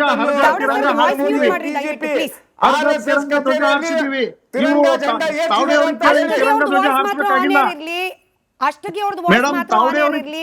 ಅಷ್ಟಕ್ಕೆ ಅವ್ರೆ ನನ್ನ ಪ್ರಶ್ನೆ ನಿಮಗೆ ಕೇಳಿಸ್ತಾ ಇದ್ರೆ, ಗೂಂಡಾಗಳನ್ನ ಕಳಿಸಿ ಸಭೆಯನ್ನ ಹಾಳು ಮಾಡೋ ಪ್ರಯತ್ನ ಆಯ್ತು ಅನ್ನೋ ಆರೋಪ ಬಂತಲ್ಲ, ಯಾಕೆ? ಯಾರು ಗೂಂಡಾಗಳು? ಅವ್ರನ್ನ ಕಳಿಸಿದವ್ರು ಯಾರು? ಇಷ್ಟಕ್ಕೆ ಉತ್ತರ ಕೊಡಿ. ನೋಡಿ ಮೇಡಮ್, ಅಲ್ಲಿ ಯಾರು ಗುಂಡಾಗಳು ಇದ್ರು ಅನ್ನೋದು ಪೊಲೀಸರಿಗೆ ಗೊತ್ತಿದೆ. ಯಾರು ಜೈಲಿಗೆ ಹೋಗಿ ಬಂದಾರ, ಯಾರು ರೌಡಿ ಶೀಟರ, ಪೊಲೀಸ್ ಇಲಾಖೆ ಕಮಿಷನರ್ ಅವರಿಗೆ, ಪೊಲೀಸ್ ಇನ್ಸ್ಪೆಕ್ಟರ್ ಅವರಿಗೆ, DYSP ಅವರಿಗೆ, DCP ಅವ್ರಿಗೆ ಗೊತ್ತಿಲ್ವಾ ಮೇಡಮ್? ನಾವ್ ಹೇಳ್ಬೇಕಾ? ಶಾಂತಿ ಸಭೆಗೆ ಯಾರಿಗೆ ಕರಿಬೇಕು? ಅಲ್ಲಿ ಬಂದು ಒಳ್ಳೆ ವಿಚಾರ ಹೇಳ್ತಕ್ಕಂಥವ್ರು ಈ ಗುಲ್ಬರ್ಗಾ ಜಿಲ್ಲೆಯಲ್ಲಿ ಶಾಂತಿ ಸೌಹಾರ್ದತೆ ಮೂಡ್ಬೇಕು ಅಂತಕ್ಕಂತ ವಿಚಾರವಂತರಿಗೆ ಕರ್ಸ್ಬೇಕಾ? ಏನು ಇಂಥವ್ರಿಗೆಲ್ಲ ಕರ್ಸಿ ಗಲಾಟೆ ಮಾಡಿಸ್ಬೇಕಾ? ಆಯ್ತು, ನಾನೊಂದು ಚಿಕ್ಕ ಬ್ರೇಕ್ ಇಂದ ಬಂದ ನಂತರದಲ್ಲಿ ಈ ಸಭೆಯಿಂದ ಹೊರಬಂದ ಕೆಲವರು ಮಾಧ್ಯಮಗಳಿಗೆ ಕೊಟ್ಟ ಹೇಳಿಕೆ ಹೆಂಗಿತ್ತು ಅಂದ್ರೆ, RSS ಅವರ ಅದೇನ್ ಗಣವೇಶ ಇದೆ ಅದ್ ಸರಿ ಇಲ್ಲ, ಅದನ್ನ ಬದಲಾಯಿಸಬೇಕು, ಅವ್ರ ಕೈಯಲ್ಲಿ ಹಿಡಿದಿರುವ ದಂಡ ಸರಿ ಇಲ್ಲ, ಅದನ್ನ ಬದಲಾಯಿಸಬೇಕು, ಅವ್ರು ಬಳಸ್ತಾ ಇರುವ ಭಗವಧ್ವಜ ಇದ್ ಸರಿ ಇಲ್ಲ, ಇದನ್ನ ಬದಲಾಯಿಸಬೇಕು. ಇಷ್ಟೊಂದು ಅಬ್ಜೆಕ್ಷನ್ ಇದ್ದವರು ಕೋರ್ಟ್ಗೆ ಹೋಗ್ಬೇಕು, ಅದ್ರ ವಿರುದ್ಧ ಕೇಸ್ ಹಾಕಬೇಕು, ಆ ಕೇಸ್ ನಲ್ಲಿ ದಮ್ಮಿದ್ರೆ ಅದನ್ನ ಗೆದ್ಕೊಂಡ್ ಬರ್ಬೇಕಪ್ಪ. ಮಾಧ್ಯಮದ ಮುಂದೆ ಹೇಳಿಕೆ ಕೊಟ್ಟು ಬೇಕಂತಲೇ ಇದನ್ನ ಆಗಿರುವ ಜಾಡನ್ನ ಮತ್ತಷ್ಟು ಗಲೀಜ್ ಮಾಡ್ಲಿಕ್ಕೆ ಏನಾದ್ರು ಪ್ರಯತ್ನ ಮಾಡೋದಾ ಇವ್ರ ಉದ್ದೇಶ? ನಿಜವಾಗ್ಲೂ ಕಾನೂನಾತ್ಮಕವಾಗಿ ಹೋರಾಟ ಮಾಡ್ಲಿಕ್ಕೆ ಅವಕಾಶ ಇದ್ದಲ್ಲಿ ಯಾಕೆ ಮಾಡ್ತಿಲ್ಲ? ಇದಕ್ಕೆ ಉತ್ತರ ಕಂಡುಕೊಳ್ಳೋಣ ಬ್ರೇಕ್ ಆದ್ಮೇಲೆ. Welcome back. ನಟರಾಜ್ ಗೌಡ್ರೆ, ನೋಡ್ರಿ ಇವತ್ತು ಸಭೆ ಆಯ್ತು ಚಿತ್ತಾಪುರದಲ್ಲಿ. ಸಭೆಯಿಂದ ಆಚೆ ಬಂದ ಕೆಲ ದಲಿತ ಸಮಿತಿಯವ್ರು ಏನ್ ಹೇಳ್ತಿದ್ರು ಅಂದ್ರೆ, ನೋಡ್ರಿ RSSನವರು ಕೈಯಲ್ಲಿ ಲಾಠಿ ಹಿಡ್ಕೊಳ್ತಾರೆ, ಆ ಲಾಠಿ ಹಿಡ್ಕೊಂಡು ಪಥಸಂಚಲನ ಮಾಡಿದ ಸಂದರ್ಭದಲ್ಲಿ ಏನಾದ್ರೂ ಕಾನೂನಾತ್ಮಕವಾಗಿ ಹೆಚ್ಚು ಕಮ್ಮಿ ಆದ್ರೆ ಯಾರು ಹೊಣೆ? ಸೇಮ್ ಸೆಂಟೆನ್ಸ್ ಇದು ಆಚೆ ಬಂದಿದ್ದು. ಅಂದ್ರೆ ಚಿತ್ತಾಪುರ ಭಾಗದಲ್ಲಿರುವ ದಲಿತ ಸಂಘರ್ಷ ಸಮಿತಿಯವರಿಗೆ ಅಲ್ಲಿರುವ ಲೋಕಲ್ ಪೊಲೀಸು, ಲೋಕಲ್ ಅಡ್ಮಿನಿಸ್ಟ್ರೇಷನ್, ರಾಜ್ಯ ಸರ್ಕಾರದ ಅಡಿಯಲ್ಲಿರುವ ಹೋಮ್ ಡಿಪಾರ್ಟ್ಮೆಂಟು ಇದೆಲ್ಲ ಕಾರ್ಯ ನಿರ್ವಹಿಸ್ತಿದೆ ಅನ್ನೋದು ನೆನಪೇ ಇಲ್ವಾ ಅಂತ? ಹೆಚ್ಚು ಕಮ್ಮಿ ಆದ್ರೆ ಯಾರು ಹೊಣೆ? ಲೋಕಲ್ ಪೊಲೀಸು, ಅದಕ್ಕಿಂತ ಮೇಲೆ ಯಾರು? Home department. ಇದೆಲ್ಲ ಅಸ್ತಿತ್ವದಲ್ಲಿ ಇದೆ ಅನ್ನೋದನ್ನ ಮರ್ತು ಹೋಗಿದ್ದಾರಾ ಅಥವಾ ಅಸ್ತಿತ್ವದಲ್ಲಿ ಇರೋ ರೀತಿಯಲ್ಲಿ ವರ್ತನೆ ಮಾಡ್ತಿಲ್ವಾ? ಇಲ್ಲ, ಅದು ದಲಿತ ಸಂಘಟನೆಗಳಿಗೆ ಒಂದು ಆ ಥರ ಚಿಂತೆ ಮಾಡೋ ಅಗತ್ಯ ಇಲ್ಲ. ಆ ಥರ ಏನು ಪ್ರಾಬ್ಲಮ್ ಆಗಲ್ಲ. ಯಾಕಂದರೆ ಕಾನೂನು ಕಾಪಾಡುತ್ತೆ, ಕಾನೂನೇ ದೊಡ್ಡದು. ಆಮೇಲೆ ಬಟ್ ಒಂದು ಭಯದ ವಾತಾವರಣವನ್ನು ಆ ಸಂಘಟನೆ ಯಾರು ಪಥಸಂಚಲನ ಮಾಡ್ತಾರಲ್ಲ, ಆ ಲಾಠಿ ಹಿಡ್ಕೊಂಡು ಪಥಸಂಚಲನ ಮಾಡ್ತಾರಲ್ಲ, ಅವರನ್ನು ಮೂಡಿಸಿದ್ದಾರೆ. ಭಯದ ವಾತಾವರಣ ಮೂಡಿಸಿದ್ದಾರೆ. 100 ವರ್ಷ ಇಲ್ದಿದ್ದ ಭಯ ಇವಾಗ ಅಂತಂದ್ರೆ ಅದು ಇವಾಗ ಬಂದಿರೋದು. ಈಗ ಕೇಳಿಸ್ಕೊಳ್ಳಿ, ಅವ್ರು ಹೇಳಿದೀಗ ಕಲಬುರಗಿಯಲ್ಲಿ 70, ಚಿತ್ತಾಪುರದಲ್ಲಿ 10 ಪಥಸಂಚಲನ ಆಗಿದೆ. ನಾನು ಇವತ್ತಿನ ಲೆಕ್ಕ ಕೊಡ್ತಿದ್ದೀನಿ ಸರ್. ಈಗ 100 ವರ್ಷ ಕಂಪ್ಲೀಟ್ ಆಗಿದೆ. ನಿಮಗೆ ಕೇಳ್ತಿದ್ದೀನಿ, ನೀವೇ ಇದಕ್ಕೆ ಉತ್ತರ ಕೊಡಬೇಕು ಸರ್. ಇಲ್ಲ ಸರ್, ಇದನ್ನ ಕೇಳಿಸಿ ನೀವು ಭಯ ಅಂದ್ರೆ 4 ನಿಮಿಷದ ಪ್ರಶ್ನೆಗೆ 40 ಸೆಕೆಂಡ್ ಬರಲ್ಲ ನೀವು. ಇಲ್ಲ ಸರ್, ನೀವು 8 ನಿಮಿಷ ಉತ್ತರ ಕೊಡಿ. ನನಗೆ ಕನ್ವಿನ್ಸ್ ಆಗ್ಬೇಕಷ್ಟೇ, ಜನರಿಗೆ ಕನ್ವಿನ್ಸ್ ಆಗ್ಬೇಕು. ನೋಡಿ ಸರ್, ಚಿತ್ತಾಪುರದಲ್ಲಿ 10 ಪಥಸಂಚಲನ ಆಗಿದೆ, ಕಲಬುರಗಿಯಲ್ಲಿ 70 ಆಗಿದೆ, ರಾಜ್ಯಾದ್ಯಂತ 450 ಆಗಿದೆ. ಇದು ಸರ್ ವಕೀಲರು ಕೊಟ್ಟಿದ್ದ ಲೆಕ್ಕ. ಅಲ್ಲಿ ಎಲ್ಲೂ ಇಲ್ಲದ ಭಯ ಚಿತ್ತಾಪುರದಲ್ಲಿ ಅದು ಹೆಂಗೆ ಅಂತ? ಇಲ್ಲ, ಇಡೀ ದೇಶದಲ್ಲಿ ಈಗ ತಾವಡೆ ಅವರು ಒಂದು ಮಾತು ಹೇಳಿದ್ರು, ಇಡೀ ದೇಶದಲ್ಲಿ ಸಂವಿಧಾನ ದೆಹಲಿ ಜಂತರ್ ಮಂತರ ಸಂವಿಧಾನ ಸುಟ್ಟಿದ್ರಲ್ಲ, ಅವಾಗ ಯಾರು ಬಿಜೆಪಿ ಇರೋದನ್ನ ಪ್ರೊಟೆಸ್ಟ್ ಮಾಡಲಿಲ್ಲ. ಆಯ್ತಾ? ಸಂವಿಧಾನ ಸುಟ್ಟರು, ಸಂವಿಧಾನದ ಪೀಠಿಕೆಯಿಂದ ಜಾತ್ಯತೀತ ಪದ ತೆಗೆದ್ರು, ಸಂವಿಧಾನವನ್ನೇ ಬದಲಾವಣೆ ಮಾಡಕ್ಕೆ ಬಂದಿರೋದು ನಾವು ಅಂತ ಬಿಜೆಪಿಯ ಸಂಸದ ಘಂಟಾಘೋಷವಾಗಿ ಹೇಳಿದ್ರು. ಈ ಥರದೆಲ್ಲ ಅವಾಗ ಪ್ರಕರಣಗಳು ನಡೀತಾ ಇರೋದ್ರಿಂದ ಒಂದು ಭಯದ ವಾತಾವರಣ ಇದೆ, ಸಂವಿಧಾನಕ್ಕೆ ಅಪಾಯ ಇದೆ ಅಂತೇಳಿ ಸಂವಿಧಾನವನ್ನು ನಂಬಿಕೊಂಡು ಬಂದಿರತಕ್ಕಂಥ ಎಲ್ಲರಿಗೂ ಒಂದು ಭಯದ ವಾತಾವರಣ ಇದೆ. ಆದರೆ ಅದನ್ನು ಭಯ ಹೋಗಲಾಡಿಸಬೇಕಾದಂತಹ ಬಿಜೆಪಿ ಮತ್ತು ಅದರ ಸಂಘ ಪರಿವಾರದವರು ಅದು ಸಂವಿಧಾನಕ್ಕೆ ಗೌರವ ಕೊಟ್ಟು ಪೀಠಿಕೆಯನ್ನು ಇಟ್ಕೊಂಡು ಭಾರತ ಧ್ವಜವನ್ನು ಇಟ್ಕೊಂಡು ಮಾಡಿದ್ರೆ ಏನು ಭಯ ಇಲ್ಲ, ಬಟ್ ಲಾಠಿ ಇಟ್ಕೊಂಡು ಮಾಡ್ತಾ ಇರೋದು ಅದು ಶೋಭೆ ಅಲ್ಲ ಅಂತೇಳಿ ಅಲ್ಲಿನ ಜನ, ದಲಿತ ಸಂಘಟನೆಯವರಾಗಲಿ ಬೇರೆ ಜನ ಆಗಲಿ ಅಭಿಪ್ರಾಯ ಕೊಡ್ತಾ ಇರ್ಬೇಕಾದ್ರೆ, ಇನ್ನು ಬಿಜೆಪಿ ಮತ್ತು RSS ಅವರು ಅದ್ರ ಬಗ್ಗೆ ತೀರ್ಮಾನ ಮಾಡಬೇಕಾದವರು ಅವರು. ಆದರೆ ಸಂವಿಧಾನವನ್ನು ಬದಲಾಯಿಸಲ್ಲ, ಸಂವಿಧಾನವೇ ಪರಮೋಚ್ಚ ಧರ್ಮಗ್ರಂಥ, ಪ್ರಜಾಪ್ರಭುತ್ವವೇ ಧರ್ಮ, ತ್ರಿವರ್ಣ ಧ್ವಜವೇ ನಮಗೆಲ್ಲ ಲಾಂಛನ ಅಂತ ಯಾವತ್ತು ಬಿಜೆಪಿ RSS ಅವರು ಇಲ್ಲಿವರೆಗೂ ಅದು ಘಂಟಾಘೋಷವಾಗಿ ಹೇಳಬೇಕಿದೆ, ಅದನ್ನು ಮನವರಿಕೆ ಮಾಡ್ಕೊಡ್ಬೇಕಿದೆ. ಆ ಮನವರಿಕೆ ಮಾಡಿಕೊಟ್ಟಿಲ್ಲ. ಇಡೀ ದೇಶ ಸುಪ್ರೀಂ ಕೋರ್ಟ್ನ ಜಡ್ಜ್ ಮೇಲೆ ಯಾರೋ ಒಬ್ಬ ಮತೀಯವಾದಿ, ಒಬ್ಬ ಮತಾಂಧ ಒಬ್ಬ ಶೂ ಎಸ್ತಾನಲ್ಲ, ಅದು ಆಘಾತಕಾರಿ, ಇಡೀ ದೇಶಕ್ಕೆ ಆಘಾತಕಾರಿ. ನ್ಯಾಯಾಂಗ ವ್ಯವಸ್ಥೆ, ಕಾರ್ಯಾಂಗ ವ್ಯವಸ್ಥೆ ಮೇಲೆ ಯಾವ ದುರ್ಬಲತೆ ಆಗ್ತಾ ಇದೆ ಅಂತ ಒಂದು ಭಯ ಬರ್ತಾ ಇದೆ. ಸೊ ಅದಕ್ಕಾಗಿ ಆ ಭಯವನ್ನು ಹೋಗಲಾಡಿಸಬೇಕಾದಂಥವ್ರು ಮೂಲಭೂತವಾದವನ್ನ ಪ್ರತಿಪಾದಿಸುವಂತಹ RSS ಬಿಜೆಪಿ ಭಯವನ್ನ ಹೋಗಲಾಡಿಸಿ ನಾವೆಲ್ಲ ಭ್ರಾತೃತ್ವ, ಸಹೋದರತ್ವ, ಸಂವಿಧಾನವೇ ಪರಮೋಚ್ಚ ಗ್ರಂಥ ಅಂತ ಹೇಳ್ಬೇಕಂತ ಸಮಯ ಇದು ಬಂದಿದೆ. ಅವ ಏನ್ ಹೇಳ್ತಾರೆ, ಜಾತ್ಯತೀತನ ಪದವನ್ನು ತೆಗಿತೀವಿ ಅಂತ ಹೇಳಿ ಇದೇ ಮೋದಿ 2.0 ಸರ್ಕಾರದಲ್ಲಿ ಆ ಪ್ರಿಂಟ್ ಹಾಕ್ಬೇಕಾದ್ರೆ ಸೆಕ್ಯುಲರಿಸಂ ಪದವನ್ನು ತೆಗೆದಾಗಿ ಪ್ರಿಂಟ್ ಹಾಕ್ತಾರೆ ಸಂವಿಧಾನ ಪೀಠಿಕೆನ. ಸೊ ಅಂತಹ ಕೆಲಸಗಳು ನಡೀತಾ ಇದೆ. ಹಂಗಾಗಿ ತಾವಡೆಯವರು ಹೇಳಿರೋ ಮಾತಲ್ಲಿ ಯಾವುದು ಅಕ್ಷರಶಃ ಸತ್ಯ ಇದೆ. ಯಾಕಂದ್ರೆ ಆ ಭಯದ ವಾತಾವರಣವನ್ನ ಸೃಷ್ಟಿ ಮಾಡಿರ್ತಕ್ಕಂತಹ ಈ ಮೂಲಭೂತವಾದಿಗಳು, ಈ ಬಲಪಂಥೀಯವಾದಿಗಳು, ಇವರು ಬದಲಾವಣೆ ಆಗಬೇಕಾಗಿದೆ. ಅದಕ್ಕಾಗಿ ಅವ್ರು ಹೇಳಿದ್ದಾರೆ, ಅದ್ರೊಳಗೇನು ತಪ್ಪಿಲ್ಲ. ಅದನ್ನ ಅವ್ರು ಮನವರಿಕೆ ಮಾಡ್ಕೊಡುವಂಥದ್ದು, ಜವಾಬ್ದಾರಿಯುತಲ್ಲಿ ನಡ್ಕೊಳ್ಳುವಂಥದ್ದು. ಆಮೇಲೆ ಯಾವುದೇ ಸರ್ಕಾರಿ ಜಾಗಗಳಲ್ಲಿ ಯಾವುದೇ ಕಾರ್ಯಕ್ರಮ ಮಾಡಬೇಕಾದ್ರೆ ಲಿಖಿತವಾಗಿ ಅನುಮತಿ ತಗೊಳ್ಳುವಂಥದ್ದು ಎಲ್ಲಾ ಸಂಘಟನೆಗಳಿಗೂ ಅದು ಕಾನೂನು ಪಾಲನೆ ಮಾಡಬೇಕು. ಸರ್ಕಾರದ ಹತ್ರ ಕಾನೂನು, ಅದು ಪೊಲೀಸ್ ಇಲಾಖೆ ಹತ್ರ, ಅಲ್ಲಿ ಸ್ಥಳೀಯ ಆಡಳಿತ ಹತ್ರ, ಸ್ಥಳೀಯ ಆಡಳಿತ, ಪೊಲೀಸ್ ಇಲಾಖೆ, ಅಲ್ಲ ಕರೆಕ್ಟ್ ತಗೊಬೇಕು, ಅದನ್ನೇ ಹೇಳ್ತಾ ಇರೋದು. ಯಾಕಂದ್ರೆ ಈಗ ಮೊನ್ನೆ ತಾನೇ ಚೆನ್ನೈನಲ್ಲಿ ಒಂದಾಯ್ತು ನೋಡಿದ್ರಲ್ಲ ನೀವು, 45 ಜನ RSS ಕಾರ್ಯಕರ್ತರು ಅರೆಸ್ಟ್ ಮಾಡಿದ್ರು. ಯಾಕೆ ಅರೆಸ್ಟ್ ಮಾಡಿದ್ರು? ಕಾಲೇಜ್ನ ಪ್ರಿನ್ಸಿಪಾಲ್ ಕಂಪ್ಲೇಂಟ್ ಕೊಟ್ಟಿದ್ದಾರೆ, ಟ್ರೆಸ್ ಪಾಸ್ ಮಾಡಿದ್ದಾರೆ ಇವರು. ಮಾಡಿ ಸರ್. ಸರ್ಕಾರಿ ಕಾಲೇಜಲ್ಲಿ ಎಲ್ಲಿ trespass ಅನುಮತಿ ಮಾಡಿ ಇಲ್ಲ, ಇವರು ಇಲ್ಲ. ಬೈಠಾಕ್ ಇದು ಮಾಡ್ತಾ ಇದ್ದಾರೆ correct ಅಂತ. ಇದೆ, See, ಆ ಥರ ನಟರಾಜ್ ಎಲ್ಲ ಇದು correct ಇದೆ. ಎಲ್ಲ ಎಲ್ಲಿ ಎಲ್ಲೂ ಅನುಮತಿ ಮಾಡಬಾರ್ದು ಕೊಡ್ತಿಲ್ಲ, ಅಲ್ಲಿ ಕ್ರಮ ಎಲ್ಲೂ ಕೈಗೊಳ್ಬೇಕು. ಮಾಡಬಾರ್ದು. ಇದು ಎಲ್ಲ ಕಡೆ ಆ ಥರ ನಡೀತಾ ಇರೋದು. ಅಲ್ವಾ? ಎಲ್ಲೂ ಆ ಥರ ಆಯ್ತು. ಆಗಬಾರ್ದು. ನೀವೇ ಕಾನೂನಿಗೆ ಹೇಳಿದ- ಗೌರವ ಕೊಡ್ಬೇಕು, ಕಾನೂನವೇ ಪರಮೋಚ್ಚ ಅನ್ಬೇಕು. ಸರಿ. ಅದು ಬಿಟ್ಟು ನಾವು ಮಾಡಿದ್ದೇ ಸರಿ. ಇವತ್ತು ಕೋರ್ಟ್ ಒಂದು ಹೇಳಿಕೆ ಕೊಟ್ಟಿದೆಯಲ್ಲ, ಕೋರ್ಟ್ ದ್ವಿಸದಸ್ಯ ಪೀಠಕ್ಕೂ ಹೋಗುತ್ತೆ. ಯಾಕಂದ್ರೆ ಅದು ಅಬ್ಸರ್ವೇಷನ್, ಒನ್ ಸೈಡ್ ಅಬ್ಸರ್ವೇಷನ್. ಅದನ್ನ ನಾವು ಚಾಲೆಂಜ್ ಮಾಡಿ court observation sir, one side observation ಮಾಡಿ ಕಂಟೆಂಪ್ಟ್ ಆಫ್ ಕೋರ್ಟ್ ಇಲ್ಲ, ಕಂಟೆಂಪ್ಟ್ ಆಗಲ್ಲ. ಅದಕ್ಕೆ ಕಂಟೆಂಪ್ಟ್ ಆಗಿದ್ರೆ ನಾವು ಯಾಕೆ ದ್ವಿಸದಸ್ಯ ಸದಸ್ಯ ಪೀಠಕ್ಕೆ ಹೋಗ್ತಾ ಇದ್ವಿ? ಕಂಟೆಂಪ್ಟ್ ಅಲ್ಲ, ಅದು ನಮ್ಮ ಅಭಿಪ್ರಾಯ. ಅಲ್ಲ, ಅದು. ನಿಮ್ಮ ಏನು? ಹೇಳಿಕೆ ಹೇಳಿಕೆ ಸರ್ಕಾರದ ನಡೆ ಹೇಳಿಕೆ ಏನ್ ತಪ್ಪಿಲ್ಲ. ಒನ್ ಸೈಡೆಡ್ ಅಂದ್ರಲ್ಲ, ಕೋರ್ಟ್ ಅಬ್ಸರ್ವೇಷನ್ ಒನ್ ಸೈಡೆಡ್ ಅಂತ ಹೇಳ್ಬಿಟ್ರೆ ಕಂಟೆಂಪ್ಟ್ ಆಫ್ ಕೋರ್ಟ್ ಇಲ್ಲ, ಆಗುತ್ತೆ. ಕೋರ್ಟ್ ಬೇರೆಯವರ ಭಾವನೆಗಳನ್ನು ಅರ್ಥ ಮಾಡ್ಕೊಳ್ಳೋ ಸಮಯ ಈಗ ಬಂದಿದೆ, ಅದನ್ನು ಅರ್ಥ ಮಾಡಿಸ್ತಾರೆ ಆಯ್ತು. ಕೋರ್ಟ್. ಅದೇ ಸರ್ಕಾರ ಜವಾಬ್ದಾರಿ. ನಿಮ್ಮದೇ ಮಾತಿನಲ್ಲಿ ಬಂದ ಒಂದು ಸಂವಿಧಾನ ಪೀಠಿಕೆಯನ್ನ ಸುಟ್ಟಾಕಿದ್ರು. ಅವಾಗಿದ್ದು ಕೇಂದ್ರದಲ್ಲಿ ಕಾಂಗ್ರೆಸ್, ನೆನಪಿರೋ ಪ್ರಕಾರ ಕಾಂಗ್ರೆಸ್ ನೇತೃತ್ವದ ಸರ್ಕಾರ, ಬಿಜೆಪಿ ಸರ್ಕಾರ ಇತ್ತು ಅಥವಾ ಕಾಂಗ್ರೆಸ್ ನೇತೃತ್ವದ ಸರ್ಕಾರ ಆಯ್ತು ಸರ್. ಕಾಂಗ್ರೆಸ್ ನೇತೃತ್ವದ ಸರ್ಕಾರಗಳು ವರ್ಷಾನುಗಟ್ಲೆಯಿಂದ ಈ ದೇಶವನ್ನು ಆಳಿದ ಸಂದರ್ಭದಲ್ಲಿ RSS ನ ಶಾಶ್ವತವಾಗಿ ಬ್ಯಾನ್ ಮಾಡ್ಲಿಕ್ಕೆ ನೀವು ವಿಫಲರಾಗಿದ್ದೀರಿ. ಈಗಲೂ ಕೂಡ ರಾಜ್ಯ ಸರ್ಕಾರ ವಿಫಲವಾಗ್ತಾ ಇದೆ. RSS ನ ಬ್ಯಾನ್ ಮಾಡ್ಲಿಕ್ಕೆ ನೀವೇನು ಹೋಗ್ತಿಲ್ಲ. ನನ್ನ ಪ್ರಶ್ನೆ ಕಂಪ್ಲೀಟ್ ಆಗಿಲ್ಲ. ಎರಡನೆಯದು ನೀವೇನೇಂದ್ರಿ, ಏನದು ಕೈಯಲ್ಲಿ ಹಿಡ್ಕೊಳ್ಳುವ ದಂಡ ಭಯವನ್ನ ಸೂಚಿಸ್ತಾ ಇದೆ sir. With all the respect to all the parties, ಕೆಲವೊಂದಷ್ಟು ಪೊಲಿಟಿಕಲ್ ಪಾರ್ಟೀಸು, ಕೆಲವೊಂದಷ್ಟು ಸಮಾಜ ಪರವಾದ ಸಂಘಟನೆಗಳಿಗೆ ಗುದ್ಲಿ ಪಿಕಾಸಿನೆಲ್ಲ ಕೊಟ್ಟಿರ್ತಾರೆ ಸರ್, ಸಿಂಬಲ್ ಆಸ್ ಅ ಸಿಂಬಲ್. ಅವ್ರ ಮೆರವಣಿಗೆಯಲ್ಲಿ ಅದನ್ನ ಬಳಸಿದಾಗ ನಮಗೆ ಅದನ್ನ ನೋಡಿದ್ರೆ ಭಯ ಆಗುತ್ತೆ, ಬ್ಯಾನ್ ಮಾಡಿ ಅಂತ ಅಂದ್ಬಿಟ್ರೆ. ಈ ಪೊರ್ಕೆ ಫಾರ್ ಎಕ್ಸಾಂಪಲ್ ಸರ್, ಹಳ್ಳಿಗಾಡಿನಲ್ಲಿ ಪೊರ್ಕೆಯನ್ನ ಜಗಳಕ್ಕೆ ಉಪಯೋಗಿಸ್ತಾರೆ ಸರ್. ಬಟ್ ಅದನ್ನ ದಲಿತ ಸಂಘರ್ಷ ಸಮಿತಿಗಳು ಸಿಂಬಲ್ ಆಗಿ ಬಳಕೆ ಮಾಡ್ಕೊಂಡಾಗ ಅದಕ್ಕೆ ಅದರದೇ ಆದ ರೆಸ್ಪೆಕ್ಟ್ ಇದೆ. ನಾಳೆ ದಿನ ನನಗೆ ಪೊರ್ಕೆ ಕಂಡ್ರೆ ಭಯ ಆಗತ್ತೆ, ನಿಮ್ಮ ಸಂಘಟನೆಯ ಸಿಂಬಲ್ ಅನ್ನ ಬದಲಾಯಿಸ್ಕೊಳ್ಳಿ ಅಂತ ಯಾರು ಕೇಳಿದ್ರೆ ಇದು ಎಲ್ಲಿಂದ ಎಲ್ಲಿಗೆ ಹೋಗ್ತಾ ಇದೆ ಅಂತ ಹೇಳಿ. ದಂಡ ಪ್ರಯೋಗ ಮಾಡಿದಾಗ ಕ್ರಮ ಆಗಬೇಕು, ಕ್ರಮ ಕೈಗೊಳ್ಳೋದು ಪೊಲೀಸರ ಕರ್ತವ್ಯ. ನಿಜ. ನೀವು ಈಗ ದಂಡದ ಪರವಾಗಿ ವಕಾಲತ್ತು ವಹಿಸಬೇಕಾದ್ರೆ ಪರ್ಕೆ ಇದೆ, ಪಿಕಾಸಿ ಇದೆ, ಸನಿಕೆ ಇದೆ ಅಂತ ಮಾತುಗಳು ಬರ್ತವೆ. ನಿಜ, ನಾನು ಅದು ಒಪ್ಕೊಂತೀನಿ. ಆದರೆ ದಂಡ ಅನ್ನೋದು ಶಾಂತಿಯ ಸಂಕೇತ ಅಲ್ಲ. ದಂಡವನ್ನು ನೋಡಿದ ತಕ್ಷಣ ಅಲ್ಲಿನ ಜನ ಖುಷಿಯಿಂದ ಬಂದು, ಅದೇನು ಪುಷ್ಪಗುಚ್ಛ ಅಲ್ಲ, ಅದು ಬಂದು ಅದರಿಂದ ಖುಷಿಯಿಂದ ಮಾಡ್ತಾರೆ ಅಂತ ನೋಡ್ರಿ. ದಂಡ ಅನ್ನೋದು ಅದು ಗೊತ್ತಿಲ್ಲ ಬಿಜೆಪಿಗರು, RSS ಅವರು ಅದರ ಮೇಲೆ ಯಾಕೆ ಅಷ್ಟೊಂದು ಪ್ರೀತಿ ಇಟ್ಕೊಂಡಿದ್ದಾರೆ, ಅದು ಯಾಕೆ ಅದನ್ನು ಪ್ರದರ್ಶನ ಮಾಡ್ತಿರ್ತಾರೆ ಅಂತ. ಆದರೂ ಕೂಡ ನೋಡಿ, ತ್ರಿವರ್ಣ ಧ್ವಜವನ್ನು ಕೈಲಿಡ್ಕೊಳ್ಳಿ ತಪ್ಪಿಲ್ಲ, ಸಂವಿಧಾನ ಪೀಠಿಕೆಯನ್ನು ಕೈಲಿಡ್ಕೊಳ್ಳಿ ತಪ್ಪಿಲ್ಲ, ಅದನ್ನು ಮಾಡಲಿ ಅಂತ ಆ ದಲಿತ ಸಂಘಟನೆಗಳು ಇರೋದ್ರೊಳಗೆ ಯಾವುದೇ ತಪ್ಪಿಲ್ಲ. ಬಿಜೆಪಿಗರು ಮತ್ತು RSS ತಗೋಬೇಕಾದಂಥ ಕಾಲಿದು. ಅವ್ರಿಗೆ ನಾವು ನಿಜವಾದ ದೇಶಭಕ್ತರು, ಬರೀ ಬಾಯಿ ಮಾತನಾಡಲ್ಲ, ನಿಜವಾದ ದೇಶಭಕ್ತರು ನಾವು.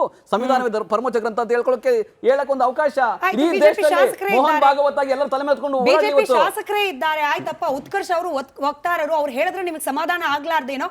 ನಾನು ಬಿಜೆಪಿ ಶಾಸಕರಿದ್ದಾರೆ, ಶ್ರೀವತ್ಸ ಅವರು, ನೀವೇ ಹೇಳ್ಬಿಡಿ ಸರ್. ಬಿಜೆಪಿ ಪಕ್ಷ ಆಗ್ಲಿ, RSS ಆಗ್ಲಿ ಸಂವಿಧಾನ ವಿರೋಧಿನ, ಸಂವಿಧಾನವನ್ನು ಒಪ್ಪೋದಿಲ್ಲ, ರಾಷ್ಟ್ರಧ್ವಜವನ್ನು ಒಪ್ಪೋದಿಲ್ವಾ, ಸಂವಿಧಾನವೇ ಪರಮೋಚ್ಚ ಅನ್ನೋದನ್ನ ನೀವು ಒಪ್ಪೋದಿಲ್ವಾ?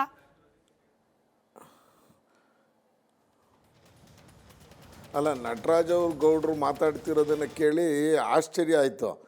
ಅಲ್ಲ ರೀ, ನೀವು ಪಾಕಿಸ್ತಾನಕ್ಕೆ ಜೈ ಅನ್ನೋನ್ನ ವಿಧಾನಸೌಧದೊಳಗೆ ಬಿಟ್ಕೋತೀರಿ.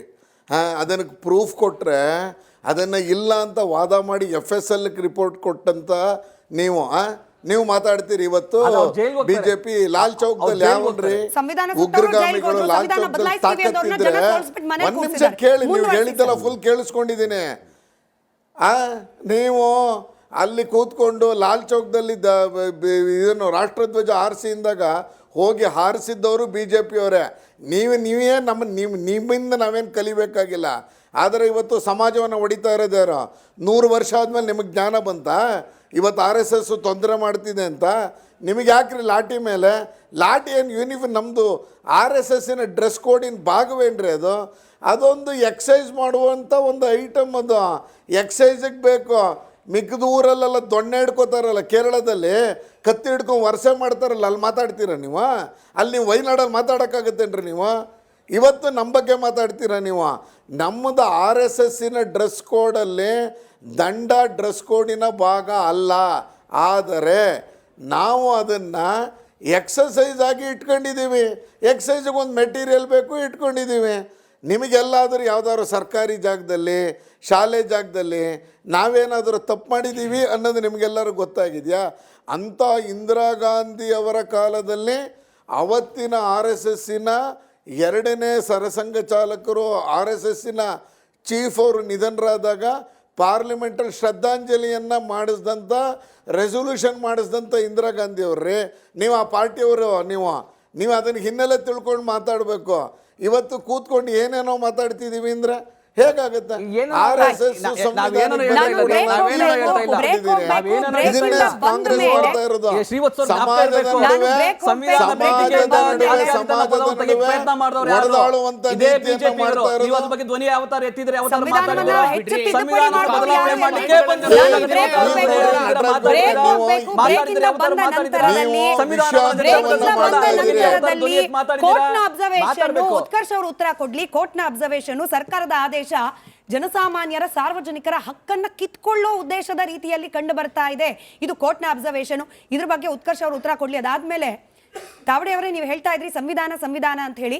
ಬ್ರೇಕ್ನ ಸಮಯದಲ್ಲಿ ತಾವು ದಯಮಾಡಿ ತಿಳ್ಕೊಳ್ಳಿ, ಸಂವಿಧಾನದ ಆರ್ಟಿಕಲ್ 19A 19B ಏನ್ ಹೇಳುತ್ತೆ ಅನ್ನೋದನ್ನ ತಾವು ವೀಕ್ಷಕರಿಗೆ ಹಾಗೆ ನಮ್ಮೆಲ್ಲರಿಗೂ ತಿಳಿಸಬೇಕು. ಬ್ರೇಕ್ ಆದ್ಮೇಲೆ 120 ಬಗ್ಗೆ ತಿಳ್ಕೊಳ್ಳಿ ಹೇಳಿ ಹೆಂಗೇನೆ. ಫಸ್ಟ್ ಅದನ್ನ 19 ಹೇಳಿ ಸರ್ ಅವರು.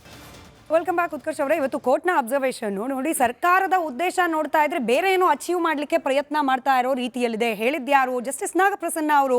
ವಾದ ಮಾಡುವಾಗ ಅಶೋಕ್ ಹಾರ್ನಳ್ಳಿ ಅವರು ಏನಂದ್ರು, ಸರ್ಕಾರ ಬಲವಂತವಾಗಿ ಸಾರ್ವಜನಿಕರ ಹಕ್ಕನ್ನ ಕಿತ್ಕೊಳ್ಳೋ ಪ್ರಯತ್ನವಾಗಿ ಆದೇಶ ಹೊರಡಿಸಿದಂತಿದೆ. ಇದು ಕೋರ್ಟ್ನ ಅಬ್ಸರ್ವೇಷನ್ಗಳು. ಅಲ್ಲ, ಬಹಳ ಸ್ಪಷ್ಟವಾಗಿದೆ. ಕೋರ್ಟ್ ಇವತ್ತು ಚೀಮಾರಿ ಹಾಕಿದೆ. 2 ದಿನಗಳ ಹಿಂದೆ ಹೈಕೋರ್ಟ್ ಹೇಳಿದ್ದೇನು, ಹೈಕೋರ್ಟ್ ಅದನ್ನೇ ಹೇಳ್ತು. ಏನ್ ಹೇಳ್ತಾ ಹೈಕೋರ್ಟ್? ಇವತ್ತು ಶಾಂತಿ ಮತ್ತೆ ಸಮನ್ವಯವನ್ನ ಸಾಧಿಸ್ತಕ್ಕಂಥದ್ದು ಯಾರ ಹಕ್ಕು ಅಂತಂದ್ರೆ ಸರ್ಕಾರದ ಅಧಿಕಾರ ಇರ್ತಕ್ಕಂಥದ್ದು. ಹಾಗಾದ್ರೆ ಸರ್ಕಾರ ಯಾರ್ದಿದೆ? ಕಾಂಗ್ರೆಸ್ ನೋಡ್ದು. ಅಲ್ಲಿ ಕಲಬುರಗಿ ಇನ್ಚಾರ್ಜ್ ಮಿನಿಸ್ಟರ್ ಯಾರಿದ್ದಾರೆ? ಶ್ರೀಮಾನ್ ಪ್ರಿಯಾಂಕ ಖರ್ಗೆ ಅವರು. ಅಧಿಕಾರಿಗಳಲ್ಲಿ ಇರ್ತಕ್ಕಂಥ ವ್ಯವಸ್ಥೆ ಯಾರ ಮಾತು ಕೇಳುತ್ತೆ? ಶ್ರೀಮಾನ್ ಪ್ರಿಯಾಂಕ ಖರ್ಗೆ ಅವ್ರ ಮಾತು. ನಾವು ಕೇಳ್ತಿರೋಂಥದ್ದು ಅದೇ. 450 ಕಡೆ ಪಥಸಂಚಲನ ಆಗಿದೆ ಸರ್, ಎಲ್ಲೂ ಏನು ಸಮಸ್ಯೆ ಆಗಿಲ್ಲ. ಹಾಗಾದ್ರೆ ಚಿತ್ತಾಪುರದಲ್ಲಿ ಮಾತ್ರ ಯಾಕೆ?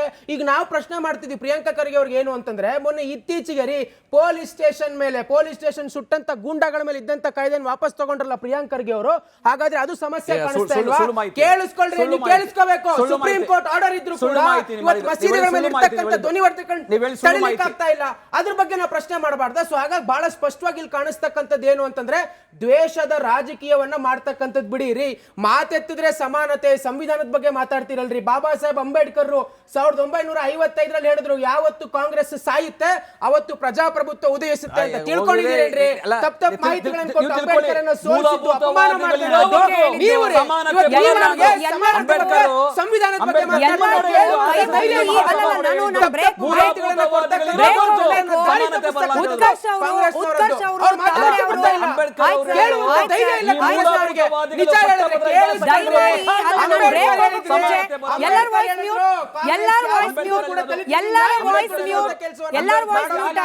ಆಯ್ತು, ನಟರಾಜ್ ಗೌಡ್ರೆ ವಾಯ್ಸ್ ಮ್ಯೂಟ್ ಆಗಿದೆ. ಉತ್ಕರ್ಷ್ ಅವರೇ ವಾಯ್ಸ್ ಮ್ಯೂಟ್ ಆಗಿದೆ. ವಾಯ್ಸ್ ಹೋಗ್ತಿಲ್ಲ ಬಿಡ್ರಿ. ನಟರಾಜ್ ಗೌಡ್ರೆ ಬಿಡ್ರಿ, ವಾಯ್ಸ್ ಹೋಗ್ತಿಲ್ಲ ಬಿಡಿ. ಎಲ್ಲರಿಗೂ ನೀವು ಕೇಳಿಸ್ಕೊಳ್ಳಿ. ತಾವಡೆ ಅವರೇ ನೀವು ಕೇಳಿಸ್ಕೊಳ್ಳಿ. ನಟರಾಜ್ ಗೌಡ್ರೆ ನೀವು ಕೇಳಿಸ್ಕೊಳ್ಳಿ. ಈ ದೇಶದ ಒಬ್ಬ ಪ್ರಜೆಯಾಗಿ ಎಲ್ಲರಿಗೂ ಕೈ ಮುಗ್ದು ವಿನಂತಿ ಮಾಡ್ಕೊಳ್ತಿದ್ದೀನಪ್ಪ, ನಿಮ್ಮ ಐಡಿಯಾಲಜಿಗಳನ್ನ, ನಿಮ್ಮ ರಾಜಕೀಯ ಸಿದ್ಧಾಂತಗಳನ್ನ ಅದ್ರ ಬೇಳೆಕಾಳು ಬೇಯಿಸ್ಕೊಳ್ಳಿಕ್ಕೆ ಅಂಬೇಡ್ಕರ್ ಅವರು ಸಂವಿಧಾನವನ್ನ ದುರುಪಯೋಗ ಮಾಡ್ಕೊಳ್ಬೇಡಿ. ಒಂದ್ ಬ್ರೇಕ್ ಹೋಗ್ಬೇಕು. ಬ್ರೇಕ್ ಇಂದ ಬಂದ್ಮೇಲೆ ಸಂವಿಧಾನದ ಪಾಠ ಮಾಡ್ತಾರೆ ತಾವಡೆ ಅವರು. ಆರ್ಟಿಕಲ್ 19B ವಿವರಿಸ್ತಾರೆ ಬ್ರೇಕ್ ಆದ್ಮೇಲೆ.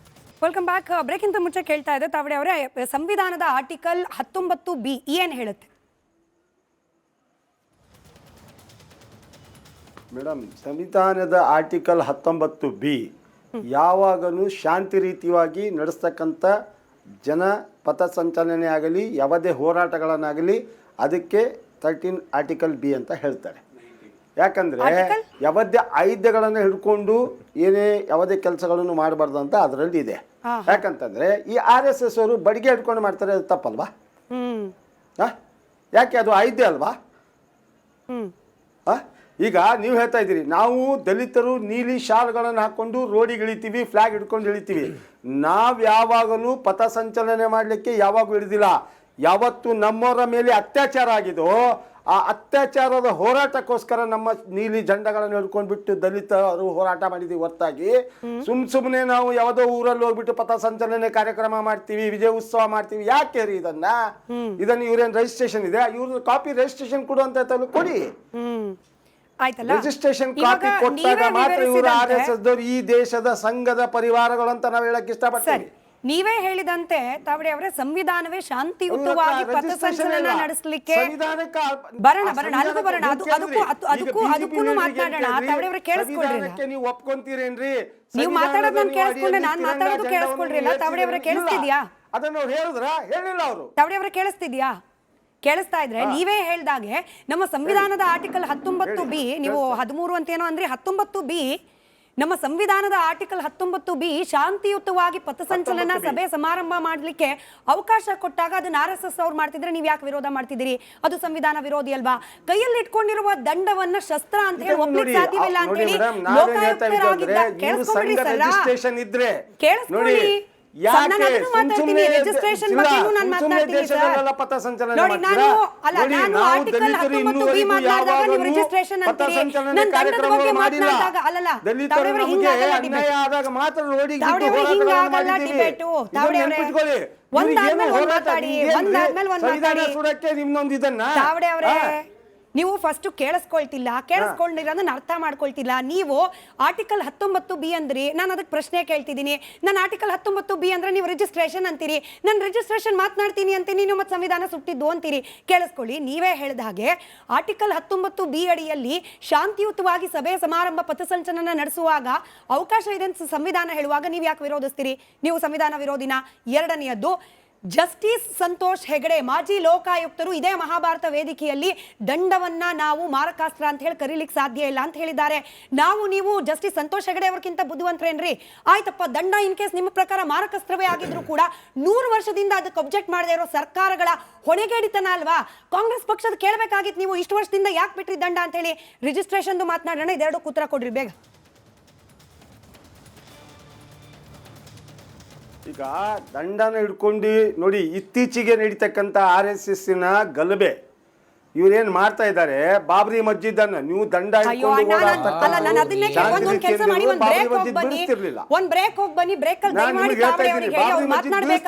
ದಂಡದ ಬಗ್ಗೆ ಆರ್ಟಿಕಲ್ 19B ಬಗ್ಗೆ ಹಿಂಗಾಗಲ್ಲ ತಾವಡೆ ಸರ. ನಾನು ದಂಡ ಕೇಳಿದ್ರೆ ನೀವು ಸೀದಾ ಬಾಬ್ರಿ ಮಸೀದಿಗೆ ಹೋಗ್ತೀರಿ. ಒಂದ್ ಬ್ರೇಕ್ ಹೋಗಿ ಬನ್ನಿ. ಬ್ರೇಕ್. Welcome back. ಗುಂಡಪ್ಪ ಅವರೇ, ನೀವು ಕೇಳಿಲ್ಲ ಇದು, ಆದ್ರೆ ಶಾಂತಿ ಸಭೆಯಿಂದ ಹೊರಗೆ ಬಂದು ಕೆಲವರು ಕೇಳಿದ್ರು, ಹಾಗಾಗಿ ನಿಮ್ಮ ಅಬ್ಸರ್ವೇಷನ್ ಕೇಳ್ತಿದ್ದೀನಿ ಇದ್ರ ಬಗ್ಗೆ. ನೋಡಿ, ಆಚೆ ಬಂದವ್ರು ಏನ್ ಹೇಳ್ತಾರೆ, RSS ನವರು ಹಾಕುವ ಗಣವೇಶ ಏನಿದೆ ಅದನ್ನು ಬದಲಾಯಿಸಬೇಕು, ಕೈಯಲ್ಲಿ ಹಿಡುವ ದಂಡ ಏನಿದೆ ಅದನ್ನು ಬದಲಾಯಿಸಬೇಕು, ಹಾಗೆ ಭಗವದ್ ಧ್ವಜವನ್ನ ಬದಲಾಯಿಸಬೇಕು, ಆಗ ಮಾತ್ರ ನಾವು ಅವರಿಗೆ ಬೆಂಬಲ ಕೊಡ್ತೀವಿ. ಈಗ ನಾಳೆ ದಿನ ಯಾರಾದ್ರೂ ಬಂದ್ಬಿಟ್ಟು ಗುಂಡಪ್ಪ ಅವರು ಹಾಕಿರುವಂತಹ ಟೋಪಿ ಅದು ಸರಿ ಇಲ್ಲ, ಬದಲಾಯಿಸಬೇಕು, ಗುಂಡಪ್ಪ ಅವರು ಬಿಳಿ ಶರ್ಟ್ ಹಾಕಿದ್ದಾರೆ ಅದು ಸರಿ ಇಲ್ಲ, ಬದಲಾಯಿಸಬೇಕು ಅಂತ ಹೇಳಿದ್ರೆ ಹೇಳ್ದವ್ರು ಯಾರು, ಅವ್ರಿಗಿರುವ ಅಧಿಕಾರ ಏನು ಅಂತ ಹೇಳಿ ಪ್ರಶ್ನೆ ಮಾಡಬೇಕು ಅನ್ಸುತ್ತಾ ಇಲ್ವಾ ಸರ? ಪ್ರಶ್ನೆ ಸಂದರ್ಭಾನುಸಾರವಾಗಿ ಮಾಡ್ಲೇಬೇಕಮ್ಮ, ಅವ್ರವ್ರ ಹಕ್ಕಿದೆ, ಅದಕ್ಕೆ ಮಾತಿಲ್ಲ. ಬಟ್ ಈ ಇತ್ತೀಚಲಾಗಿ RSS ನವರು ಏನು 1 ವರ್ಷದ 100 ವರ್ಷದ ಸಂಭ್ರಮ ಆಚರಣೆಯನ್ನ ಮಾಡ್ತಾ ಇದ್ದಾರೆ, ಅದು ಸ್ವಾಗತಾರ್ಹವಾಗಿರ್ತಕ್ಕಂಥದ್ದು. ಅದಕ್ಕೆ ಇತ್ತೀಚಲಾಗಿ ಏನು 10-12 ವರ್ಷಗಳಿಂದ ರಾಷ್ಟ್ರದಲ್ಲಿ ಮತ್ತು RSS ಬಿಜೆಪಿಯನ್ನ ಮುಂದಿಟ್ಕೊಂಡು ಅಧಿಕಾರದಲ್ಲಿ ಬರ್ತಕ್ಕಂಥ ವ್ಯವಸ್ಥೆ ಇಡೀ ಭಾರತ ದೇಶದ ಜನತೆಗೆ ಗೊತ್ತಾಗಿದೆ. ಬಟ್ ಇವತ್ತು ಸಿಸ್ಟಮ್ ಏನಾಗ್ತಾ ಇದೆ ಅಂತಂದ್ರೆ, RSS ಹಿಂದೆ ಏನೇನು ರಾಷ್ಟ್ರದಲ್ಲಿ ಕೆಲವು ಕಿಡಿಗೇಡಿ ಕೆಲಸಗಳನ್ನ ಆಗಿವೆ, ಅವೆಲ್ಲ ಇವತ್ತಿನ ಬರ್ತಕ್ಕಂಥ ಹೊಸ ಪೀಳಿಗೆಗೆ ಗುರುತಾಗ್ತಾ ಇದೆ. ಇವತ್ತೇನಪ್ಪಾ ಅಂದ್ರೆ ಇದ್ರ RSS ಬಗ್ಗೆನೇ ಯಾರಿಗೂ ಗೊತ್ತಿರಲಿಲ್ಲ. RSS ಒಂದು ಪಥ ಸಂಚಲನ ಮಾಡಬೇಕು, ಅದನ್ನು ನಾವೇ ಚಿಕ್ಕವರಿದ್ದಾಗ ದೂರದಿಂದ ನಿಂತು ಸಂತೋಷ ಪಡ್ತಿರ್ತಕ್ಕಂಥ ಸಂಗತಿಗಳನ್ನು ನಾನು ಪ್ರಸ್ತಾವನೆ ಮಾಡ್ತೀನಿ. ಬಟ್ ಇತ್ತೀಚಲಾಗಿ ಈ ರಾಷ್ಟ್ರದಲ್ಲಿ ಪದೇ ರಾಷ್ಟ್ರೀಯ ನಾಯಕರು, ಬಿಜೆಪಿ ನಾಯಕರು, RSS ನಾಯಕರು, ಮನುವಾದಿಗಳು, ನಿಮ್ಗೆಲ್ಲ ಗೊತ್ತಿದ್ರು ಕೂಡ, ಇಷ್ಟೆಲ್ಲ ಗೊತ್ತಿದ್ರು ಕೂಡ ಈಗ ಇತ್ತಿತ್ತಲಾಗಿ ಇವು ಬಡಗಿ ಲಾಟಿ ಎಲ್ಲರಿಗೂ ಗೊತ್ತದ. ಒಂದು ಸಂಧಿಗೊಂದಾಗ ಎಲ್ಲೋ ಒಂದು ನಗರದಾಗ ಒಂದು ಹಳ್ಳಿದಾಗ ಈ ಒಂದು ವ್ಯವಸ್ಥಿತವಾಗಿ ಯಾರೋ ಅಣ್ಣತಮ್ಮರದು ಅಥವಾ ಯಾರ್ದೋ ಜಗಳ ನಡೆದಾಗ ಲಾಟಿ ಹಿಡ್ಕೊಂಡ್ ಬಂದಾಗ ಅವ್ರಿಗೆ ಹಿಡಿದು ಹೋಯ್ತು ಪೊಲೀಸ್ ಸ್ಟೇಷನ್ದಾಗ ಕುಂದಿರ್ತೀರಿ. ಇವತ್ತು ರಾಷ್ಟ್ರ ವ್ಯಾಪ್ತಿ ಏನಪ್ಪಾ ಅಂದ್ರೆ ಲಾಟಿಗಳು ಹಿಡ್ಕೊಂಡು ಬರ್ತಕ್ಕಂಥ ವ್ಯವಸ್ಥೆ ಏನದ ಅದನ್ನ ಆಗಬಾರದು ಅಂತ ಇತ್ತೀಚಲಾಗಿ ಜನ ಅದನ್ನ ವಿರೋಧ ಮಾಡ್ತಾ ಇದ್ದಾರೆ. ಅದಕ್ಕೆ ದಯವಿಟ್ಟು ಅದು ಬಿಟ್ರೆ ಅದರಲ್ಲಿಂದ ಏನು ಲಾಭನೂ ಇಲ್ಲ, ಅವ್ರಿಗೆ ಹಾನಿನೂ ಇಲ್ಲ. ಲಾಭ ಏನಿದೆ, ಹಾನಿ ಏನಿದೆ, ಇವತ್ತು ರಾಷ್ಟ್ರ ಒಪ್ಕೊಂಡ ಮ್ಯಾಗ ಇವತ್ತು ರಾಷ್ಟ್ರದಲ್ಲಿ ಸಂವಿಧಾನಾತ್ಮಕವಾಗಿ ಸಂವಿಧಾನಬದ್ಧವಾಗಿ ನಾವು ಭಾರತದಲ್ಲಿ ಜೀವನ ಮಾಡ್ತಾ ಇದ್ದೇವೆ. ಎಲ್ಲರಿಗೂ ಸಮಪಾಲು ಅಂತಕ್ಕಂಥ ವ್ಯವಸ್ಥೆ ಸಂವಿಧಾನ ನಮಗೆ ಕೊಟ್ಟಿದೆ. ಆ ಒಂದು ಸಂವಿಧಾನದ ಅಡಿಯಲ್ಲಿ ನಾವೆಲ್ಲರೂ ನ್ಯಾಯ ನೀತಿಯಿಂದ ನಡೀತಕ್ಕಂಥದ್ದು ನಮ್ಮೆಲ್ಲರ ಹಕ್ಕು. ಮತ್ತು ಆಯಾ ಸಂಘಟನೆಗಳು ಅವರವರ ಸಂದರ್ಭಗಳಲ್ಲಿ ಹೋರಾಟ ಮಾಡಲಿ. ಅವ್ರಿಗಿರ್ತಕ್ಕಂಥ ಕೆಲವು ಚಿಹ್ನೆಗಳಿವೆ, ಬಣ್ಣಗಳಿವೆ, ಅವೆಲ್ಲವುಗಳನ್ನು ಸದುಪಯೋಗ ಸಕಾಲದಲ್ಲಿ ಯಾವ ರೀತಿ ಮಾಡ್ಕೋಬೇಕು ಅದನ್ನ ಮಾಡ್ಕೊಂಡ್ರೆ ಇವತ್ತು ಜನ ಏನಪ್ಪಾ ಅಂತಂದ್ರೆ ನಿಂತು ನೋಡಿ ಅದು ಸಂತೋಷ ಪಡ್ತಕ್ಕಂಥದ್ದಾಗ್ಬೇಕು. ಇತ್ತೀಚಲಾಗಿ ಭಾರತದಲ್ಲಿ ಕರ್ನಾಟಕ ರಾಜ್ಯದಲ್ಲಿ ಕಲಬುರಗಿ ಜಿಲ್ಲೆಯಲ್ಲಿ ವಿವಿಧ ಕಡೆ ಇವತ್ತು ಅನೇಕ ಕಡೆ ಏನಪ್ಪಾ ಅಂದ್ರೆ ಲಾಠಿ ಹಿಡ್ಕೊಂಡು ಮಾಡಿರ್ತಕ್ಕಂಥದ್ದು ಖರೆ ಇದೆ. ಇವತ್ತು ನಾವು ದಯವಿಟ್ಟು ಹೇಳ್ತಾ ಇದ್ದೀವಿ, ಲಾಠಿ ಬಿಟ್ಟು ರಾಷ್ಟ್ರ ಧ್ವಜ ಹಿಡೀಲಿ, ಸಂವಿಧಾನ ಬಗ್ಗೆ ಮಾತಾಡ್ಲಿ. ಇವ್ರು ಸಂವಿಧಾನ ಬಗ್ಗೆನೂ ಮಾತಾಡಂಗಿಲ್ಲ, ರಾಷ್ಟ್ರ ಬಗ್ಗೆನೂ ಇವ್ರಿಗೆ ಅಭಿಮಾನ ಇಲ್ಲ. ಇವತ್ತು ಅವರು ಕೇಂದ್ರ ಕಚೇರಿಗಳಲ್ಲಿ, ತಾಲೂಕಾ ಕಚೇರಿಗಳಲ್ಲಿ ಇವತ್ತು ಬಿಜೆಪಿಯವರು ಮಾತ್ರ ರಾಜಕೀಯವಾಗಿ ಎಲ್ಲವನ್ನು ಬಳಸ್ಕೊಳ್ತಾ ಇದ್ದಾರೆ, ಇಲ್ಲ ಅಂತ ಇಲ್ಲ. ಬಟ್ RSS ನವ್ರದ್ದು ನಿಮ್ಮೆಲ್ಲರಿಗೂ ಗೊತ್ತಿದೆ, ಇವತ್ತು ಭಾರತ ಧ್ವಜಕ್ಕೆ ಮನ್ನಣೆ ಇಲ್ಲ, ಸಂವಿಧಾನ ಪೀಠಿಕೆಗೆ ಮನ್ನಣೆ ಇಲ್ಲ, ಇವತ್ತು ಜನಗಣ ಮನ ಅವರ ಪಾಲನೆ ಮಾಡಲ್ಲ. ಇದು ಎಲ್ಲ ಮಕ್ಕಳು ಬರ್ತಕ್ಕಂತ ಹೊಸ RSS ನವರು ಕೊಟ್ಟಿದ್ದಾರೆ, ಬಿಜೆಪಿಯವರು ಅನೇಕ ಡಿಬೇಟ್ ನಲ್ಲಿ ಕೊಟ್ಟಿದ್ದಾರೆ. ಹಾಗಾಗಿ ಈ ರಾಷ್ಟ್ರಧ್ವಜ ಸಂವಿಧಾನದ ಬಗ್ಗೆ ನಾನು ಪ್ರಶ್ನೆ ಕೇಳಕ್ ಹೋಗೋದಿಲ್ಲ. ಗುಂಡಪ್ಪನವರೇ, ಈಗ ನೋಡಿ, ಸೇವಾದಳ ಅಂತ ಹೇಳಿ ಒಂದು ಅದ್ಭುತವಾದ ಸಂಘಟನೆ, ಹಿಂಗೇನೆ RSS ರೀತಿಯಲ್ಲೇನೆ ಐಡಿಯಾಲಜಿಕಲ್ ಸಪೋರ್ಟರ್ ಆಗಬಹುದಾಗಿತ್ತು ಕಾಂಗ್ರೆಸ್ಗೆ. ಆದ್ರೆ ಇವತ್ತು ಸೇವಾದಳ ಎಲ್ಲಿದೆ? ಸೇವಾದಳದ ಕಾರ್ಯಕರ್ತರು, ನಾಯಕರು ಎಲ್ಲಿದ್ದಾರೆ? ಅದನ್ನು ಕಾಂಗ್ರೆಸ್ನವರು ಉತ್ತರ ಕೊಟ್ಕೊಳ್ಳಿ ನಾಳೆ ದಿನ. ಈಗ ದಲಿತ ಸಂಘರ್ಷ ಸಮಿತಿಗಳಿದೆ, ಅವರಿಂದ ಕೂಡ ಪೊಲಿಟಿಕಲಿ ಯಾವ್ದಾದ್ರು ಪಕ್ಷಕ್ಕೆ ಲಾಭ ಆಗುತ್ತೆ ಅನ್ನೋಂಗಿದ್ರೆ ಅದನ್ನ ಅಬ್ಜೆಕ್ಟ್ ಮಾಡಕ್ ನಾವು ನೀವು ಯಾರು? ಅದು ಬೇರೆಯಾದ ಡಿಬೇಟ್. ಎನಿವೆ, ಈಗ ಮತ್ತೊಮ್ಮೆ ಅಷ್ಟಗಿ ಅವರಿದ್ದಾರೆ, ಅಮರಾಯ ಅಷ್ಟಗಿ ಅವರು ತಾವು ಇವತ್ತಿನ ಸಭೆಗೆ ಹೋಗಿದ್ದಕ್ಕೂ ಕೂಡ ಕೆಲವರು ಆಕ್ಷೇಪ ವ್ಯಕ್ತಪಡಿಸಿದ್ದಾರೆ. ಬೇಕು ಅಂತಲೇ ಅಲ್ಲಿ ಹೋಗ್ಬೇಕಾಗಿದ್ದ RSS ನವರು, ಆದ್ರೆ ನಿಮ್ಮನ್ನ ಕಳಿಸಿ ಬೇಕು ಅಂತಲೇ ದಲಿತ ವರ್ಸಸ್ ದಲಿತ ಅನ್ನೋ ರೀತಿಯಲ್ಲಿ ಚಿತ್ತಾಪುರದಲ್ಲಿ ದಲಿತರ ನಡುವಿನ ಸೌಹಾರ್ದತೆಯನ್ನ ಕದಡೋ ಪ್ರಯತ್ನ ಮಾಡ್ತಿದ್ದಾರೆ ಬಿಜೆಪಿ ಅವರು, RSS ನವರು ಅನ್ನೋ ಆರೋಪ ಬಂತು ತಾವು ಹೋಗಿದ್ದಕ್ಕೆ. ಇಲ್ಲ ಮೇಡಮ್, RSS ಅಲ್ಲಿ ಅನೇಕ ಜನ ದಲಿತರು ಸಕ್ರಿಯವಾಗಿದ್ದಾರೆ. ನಾನು ಕೂಡ ಭಾರತೀಯ ಜನತಾ ಪಕ್ಷ ಜಾಯಿನ್ ಆದ್ಮೇಲೆ RSS ನ ನಿಕಟ ಸಂಪರ್ಕ ಇಟ್ಕೊಂಡು ಸಭೆಗಳಿಗೆ, ಬೈಠಕ್ಗಳಿಗೆ ಮತ್ತು ಪಥಸಂಚಲನಗಳಿಗೆ 10 ವರ್ಷದಿಂದ ನಾನು ಹೋಗ್ತಾ ಇದ್ದೀನಿ ಮೇಡಮ್. ಉದ್ದೇಶಪೂರ್ವಕವಾಗಿ ಏನು ಹೋಗಿಲ್ಲ. ನಮ್ಮ ಸಂಘದ ಪ್ರಮುಖರು, ಪ್ರಾಂತ ಪ್ರಚಾರಕರು 3 ಹೆಸರು ಕಳಿಸಿದಾಗ 3 ಹೆಸರಲ್ಲಿ ನಂದು ಒಂದು ಹೆಸರಿತ್ತು. ನಾವೇನು ಗಲಾಟೆ ಮಾಡ್ಲಿಕ್ಕೆ ಹೋಗಿಲ್ಲ, ಕೊನೆವರೆಗೂ ನಾನು ಮಾತಾಡಿಲ್ಲ. ನಮ್ಮ ಮುಖಂಡರು ಒಬ್ರು ಮಾತಾಡಾದ್ಮೇಲೆ ಕೊನೆವರೆಗೂ ನಾವ್ ಯಾರು ಮಾತಾಡಿಲ್ಲ. ಕೊನೆ ಹಂತದಲ್ಲಿ ಕೆಲವು ದಲಿತ ಸಂಘಟನೆಗಳ ಮುಖಂಡರು ಮತ್ತು ಕಮ್ಯುನಿಸ್ಟ್ ಪಕ್ಷದ ಬೆಂಬಲಿತ ಕೆಲವು ಸಂಘಟನೆ ಮುಖಂಡರು ಮಾತಾಡಿದ್ರು. ಈಗ ನಾನ್ ಕೇಳ್ತೀನಿ ಪ್ರಶ್ನೆ, ಕಮ್ಯುನಿಸ್ಟರು ಕುಡುಗೋಲು ಮತ್ತು ಹತೋಡಿ ಅವ್ರ ಸಿಂಬಲ್ ಇದೆಯಲ್ಲ, ಅದು ಶ್ರಮಿಕರ ಸಿಂಬಲ್. ನಾನ್ ಅಂತೀನಿ ಅದು ಹುಡಿಲಿಕ್ ತಂದಿರಿ ನೀವು ಕುಡುಗೋಲ್ ಅಂತೀನ. ನಾನು ಅವಾಗ್ಲೇ ಅದೇ ನಟರಾಜ್ ಗೌಡ್ರಿಗೆ ಕೇಳಿದೆ ಪ್ರಶ್ನೆನ. ಅಷ್ಟಗೆ ಅವರೇ ಅದಲ್ಲ ಉತ್ತರ. ದಲಿತ ವರ್ಸಸ್ ದಲಿತ ಅನ್ನೋದೇನಾದ್ರೂ ನಿಜವಾಗ್ಲೂ ಆಗ್ತಿದ್ಯಾ? ಈಗ ದಲಿತ ಸಂಘರ್ಷ ಸಮಿತಿಗಳು ಅಬ್ಜೆಕ್ಟ್ ಮಾಡ್ತಿದೆ. ನೋಡಿ ಮೇಡಮ್, ಸಂಘದಲ್ಲಿ ಎಲ್ಲಾ ಸಮಾಜದವ್ರು ಇದ್ದಾರೆ, ಸಂಘದಲ್ಲಿ ಜಾತಿ ವ್ಯವಸ್ಥೆ ಇಲ್ಲ. ನೀವ್ ಯಾವ ಜಾತಿಯವರು ಅಂತ ಕೇಳಲ್ಲ. ನಾನ್ ಹೋಗಿರ್ತಕ್ಕಂಥದ್ದು ಸಂಘದ ಪರವಾಗಿನೇ. ಆದ್ರೆ ಸುಳ್ಳು ಆರೋಪ ಮಾಡ್ತಾ ಇದ್ದಾರೆ ಅವರು. ಅವ್ರು ಯಾರು ಸಂಘಟನೆ ಅಂತ ಹೇಳ್ಕೊಂಡ್ ಬಂದಿರಲ್ಲ, ಅವ್ರು ಯಾರು ಸಂಘಟನೆನೇ ಇಲ್ಲ, ಅವ್ರು ಹೋರಾಟಗಾರರೇ ಅಲ್ಲ. ಯಾವ ಹೋರಾಟ ಮಾಡಿದ್ದಾರೆ? ಯಾವ ಸಂಘಟನೆ ಅವರು? ಸರಿ, ಆಯ್ತು. ಪ್ರಿಯಾಂಕನ್ ಫಾಲೋವರ್ಸ್ ಅವರು. ತಪ್ಪೇನಿದೆ ಸರ್? ಬಂದ್ರೆ ಪ್ರಿಯಾಂಕ್ ಖರ್ಗೆ ಅವ್ರ ಊರು, ಪ್ರಿಯಾಂಕ್ ಖರ್ಗೆ ಅವರು ಎತ್ತಿರುವ ಧ್ವನಿ, ಅದಕ್ಕೆ ಬೆಂಬಲವಾಗಿ ಬಂದ್ರೆ ತಪ್ಪೇನಿದೆ? ಅವ್ರದೇ ಸಮುದಾಯದವರು. ಅದೇನಿವೆ, ನಟರಾಜ್ ಗೌಡ್ರು ಉತ್ತರ ಕೊಡ್ಲಿ, ಅದಾದ್ಮೇಲೆ ಉತ್ಕರ್ಷ್ ಅವರು ಉತ್ತರ ಕೊಡ್ಲಿ. ಮೇಡಮ್, ಯಾವ ಕಾಂಗ್ರೆಸ್ ಬಾಬಾ ಸಾಹೇಬರ ಸಾವಿಗೆ ಕಾರಣ ಆಯ್ತು? ಬಾಬಾ ನಾನು ಮತ್ತೊಮ್ಮೆ ಹೇಳ್ತೀನಿ ಸರ್, ಅಂಬೇಡ್ಕರ್ ಅವರನ್ನ, ಸಂವಿಧಾನವನ್ನ ನೀವು ಎಷ್ಟು ಚರ್ಚೆಯಿಂದ ಆಚೆ ಇರ್ತೀರೋ ಅಷ್ಟು ಅವ್ರಿಗೆ ಗೌರವ ಕೊಟ್ಟಂಗಾಗುತ್ತೆ, ಎಲ್ಲರಿಗೂ ಸಂಬಂಧಪಟ್ಟಂತೆ. ನಟರಾಜ್ ಗೌಡ್ರು ಅದಾದ್ಮೇಲೆ ಉತ್ಕರ್ಷ್ ಅವರು ಉತ್ತರ ಕೊಡ್ಲಿ. ಅಷ್ಟಕ್ಕೆ ಸರ್ ಬರ್ತೀನಿ ನಿಮ್ಮ ಹತ್ರ ನಾಳೆ ದಿನ ಸರ್. ಯಾರೋ ಬಂದು ಆಯ್ತು ಸರ್, ಅಪವಾದಿಗಳ ಕಿರುಕುಳದಿಂದ ಅವರು ಮತವನ್ನ ಪರಿವರ್ತನೆ ಮಾಡಿಕೊಂಡಿದ್ದು.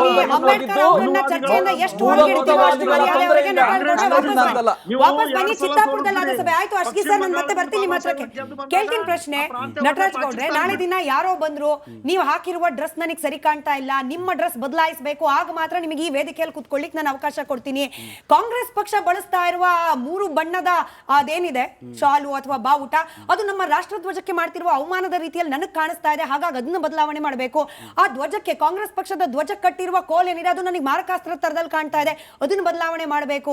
ಹಿಂಗೆ ಅಂದ್ರೆ ಎಲ್ಲಿಗೆ ಹೋಗಿ ನಿಂತಿದೆ ಇವತ್ತು ಅಂದ್ರೆ, RSS ಚಟುವಟಿಕೆ ಬ್ಯಾನ್ ಮಾಡಬೇಕು ಅಂತ ಪ್ರಾರಂಭವಾದ ಪ್ರಿಯಾಂಕ್ ಖರ್ಗೆ ಅವರ ಆ ಮಹದಾಸೆ ಏನಿದೆ, ಅದು ಇವತ್ತು ಕೋಲ್ ಕಂಡ್ರು ಭಯ ಪಡಬೇಕು, ಧ್ವಜದಲ್ಲಿರೋ ಬಣ್ಣ ಕಂಡ್ರು ಭಯ ಪಡಬೇಕು. ಈ ಬಣ್ಣ ಹಾಗೆ ಕೋಲ್ ಇಟ್ಕೊಂಡ್ಬಿಟ್ಟು ಜನ ಒಬ್ರಿಗೊಬ್ರು ವಿರೋಧ ಮಾಡ್ಕೊಂಡು ಹೊಡೆದಾಡ್ಬೇಕು, ಆ ಪರಿಸ್ಥಿತಿಗೆ ಬಂದು ನಿಂತಿದೆ.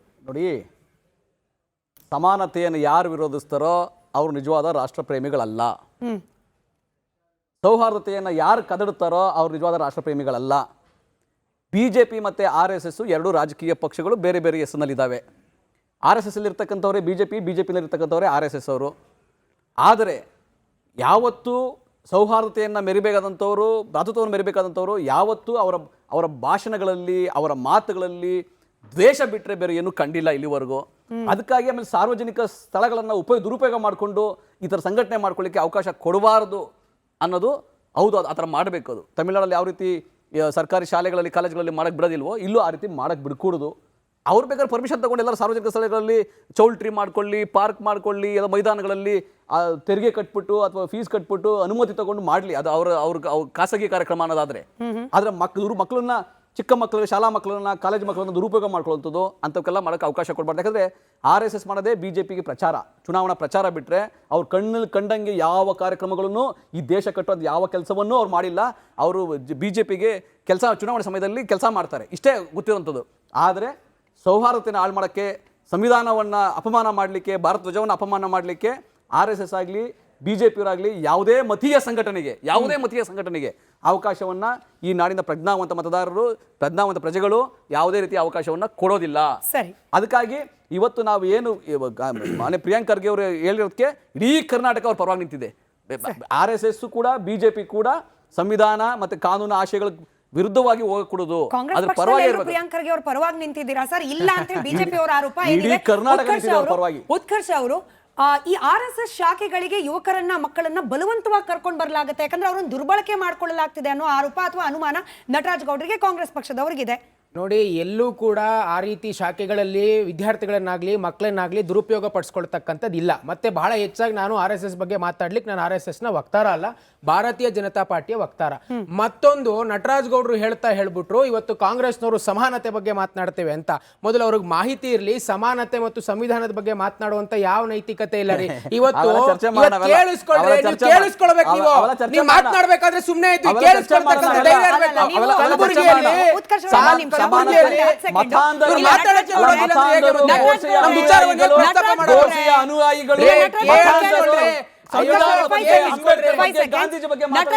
ನೋಡಿ, ನೀವು RSS BJP ಎರಡೂ ಪೊಲಿಟಿಕಲ್ ಪಾರ್ಟಿ ಅಂದ್ರೆ ಅವ್ರು ಸುಮ್ಮನೆ ಇದ್ರು, ಯುವಕರನ್ನ ದುರ್ಬಳಕೆ ಅಂದ್ರೆ ಅವ್ರು ಸುಮ್ಮನೆ ಇದ್ರು. ಕೇಳಿಸ್ಕೊಬೇಡಿ, ಸುಮ್ಮನೆ ಮಾತಾಡ್ತಾರೆ. ಉತ್ಕರ್ಷ ಅವರೇ ಮುಂದೆ ನೋಡಿ, ಇವತ್ತು ಏನು ಪ್ರಿಯಾಂಕಾ ಖರ್ಗೆ ಅವ್ರು ಹೇಳಿದ್ದಕ್ಕೆ ಕಾಂಗ್ರೆಸ್ನವರೆಲ್ಲ ಒಪ್ಕೊಂಡ್ರು ಅಂತ ಹೇಳ್ತಾರಲ್ರಿ. ನಟರಾಜ್ ಗೌಡ್ರೆ ತಿಳ್ಕೊಡ್ರಿ ಸ್ವಲ್ಪ ಮಾಹಿತಿನ. ಅಫ್ಜಲ್ಪುರದ ಶಾಸಕರು ಹೇಳ್ತಾರೆ, ಏನ್ ಹೇಳಿದ್ರು, ಪ್ರಿಯಾಂಕಾ ಖರ್ಗೆ ಏನೇ ಮಾಡ್ಲಿ ಇವತ್ತು ನಾನು ನನ್ನ ಶಾಲೆಯಲ್ಲಿ ಸಂಘದ ಶಾಖೆಯನ್ನ, ಸಂಘದ ಕಾರ್ಯಕ್ರಮವನ್ನ ಮಾಡ್ಲಿಕ್ಕೆ ಅವಕಾಶ ಮಾಡ್ಕೊಡ್ತೀನಿ ಅಂತ ಬಹಳ ಸ್ಪಷ್ಟ ವೈಯಕ್ತಿಕ ವಿಚಾರ. ನಿಮ್ಮ ಉಪಮುಖ್ಯಮಂತ್ರಿಗಳು ನಮಸ್ತೆ ಕೇಳಿಸ್ಕೊಳ್ಳೋ ಧೈರ್ಯ ಇಲ್ಲ ಅಂದ್ರೆ ಮತ್ತೆ ಯಾಕೆ ಬಿಜೆಪಿ ನಾಯಕರು ತಮ್ಮ ಮಕ್ಕಳ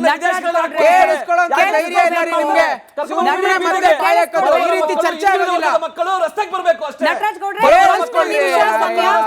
ಒಂದು ನಿಮಿಷ ಉತ್ಕರ್ಷ್ ಅವ್ರದ್ದು ಬಿಟ್ರೆ ಬೇರೆ ಯಾರ್ದು ನಂದು ಸಮೇತ ಮ್ಯೂಟ್ ಮಾಡಿ. ಉತ್ಕರ್ಷ್ ಅವ್ರದ್ದು ಒಂದು ನಿಮಿಷ. ಮೇಡಮ್, ನಾನು ರೀಇಟ್ರೇಟ್, ಅಫ್ಜಲ್ಪುರದ ಶಾಸಕರು ಅವರೇ ಖುದ್ದು ಹೇಳಿದ್ರು, ಪ್ರಿಯಾಂಕಾ ಖರ್ಗೆ ಏನೇ ಮಾಡಿದ್ರು ಕೂಡ ನನ್ನ ಶಾಲೆಯಲ್ಲಿ ಸಂಘದ ಶಾಖೆಯನ್ನ, ಸಂಘದ ಕಾರ್ಯಕ್ರಮ ಮಾಡ್ಲಿಕ್ಕೆ ಬಿಡ್ತೀನಿ ಅಂತ. ನಿಮಗೆ ಅವ್ರನ್ನ ಬ್ಯಾನ್ ಮಾಡುವಂತ ತಾಕತ್ತಿದ್ಯಾ? ಮಾನ್ಯ ಉಪಮುಖ್ಯಮಂತ್ರಿಗಳು DK ಶಿವಕುಮಾರ್ ಅವರು ನಮಸ್ತೆ ಸದಾ ವತ್ಸಲೆ ಅಂತ ಹೇಳಿದ್ರು, ಅವ್ರನ್ನ ಬ್ಯಾನ್ ಮಾಡುವಂತ ತಾಕತ್ತಿದ್ಯಾ?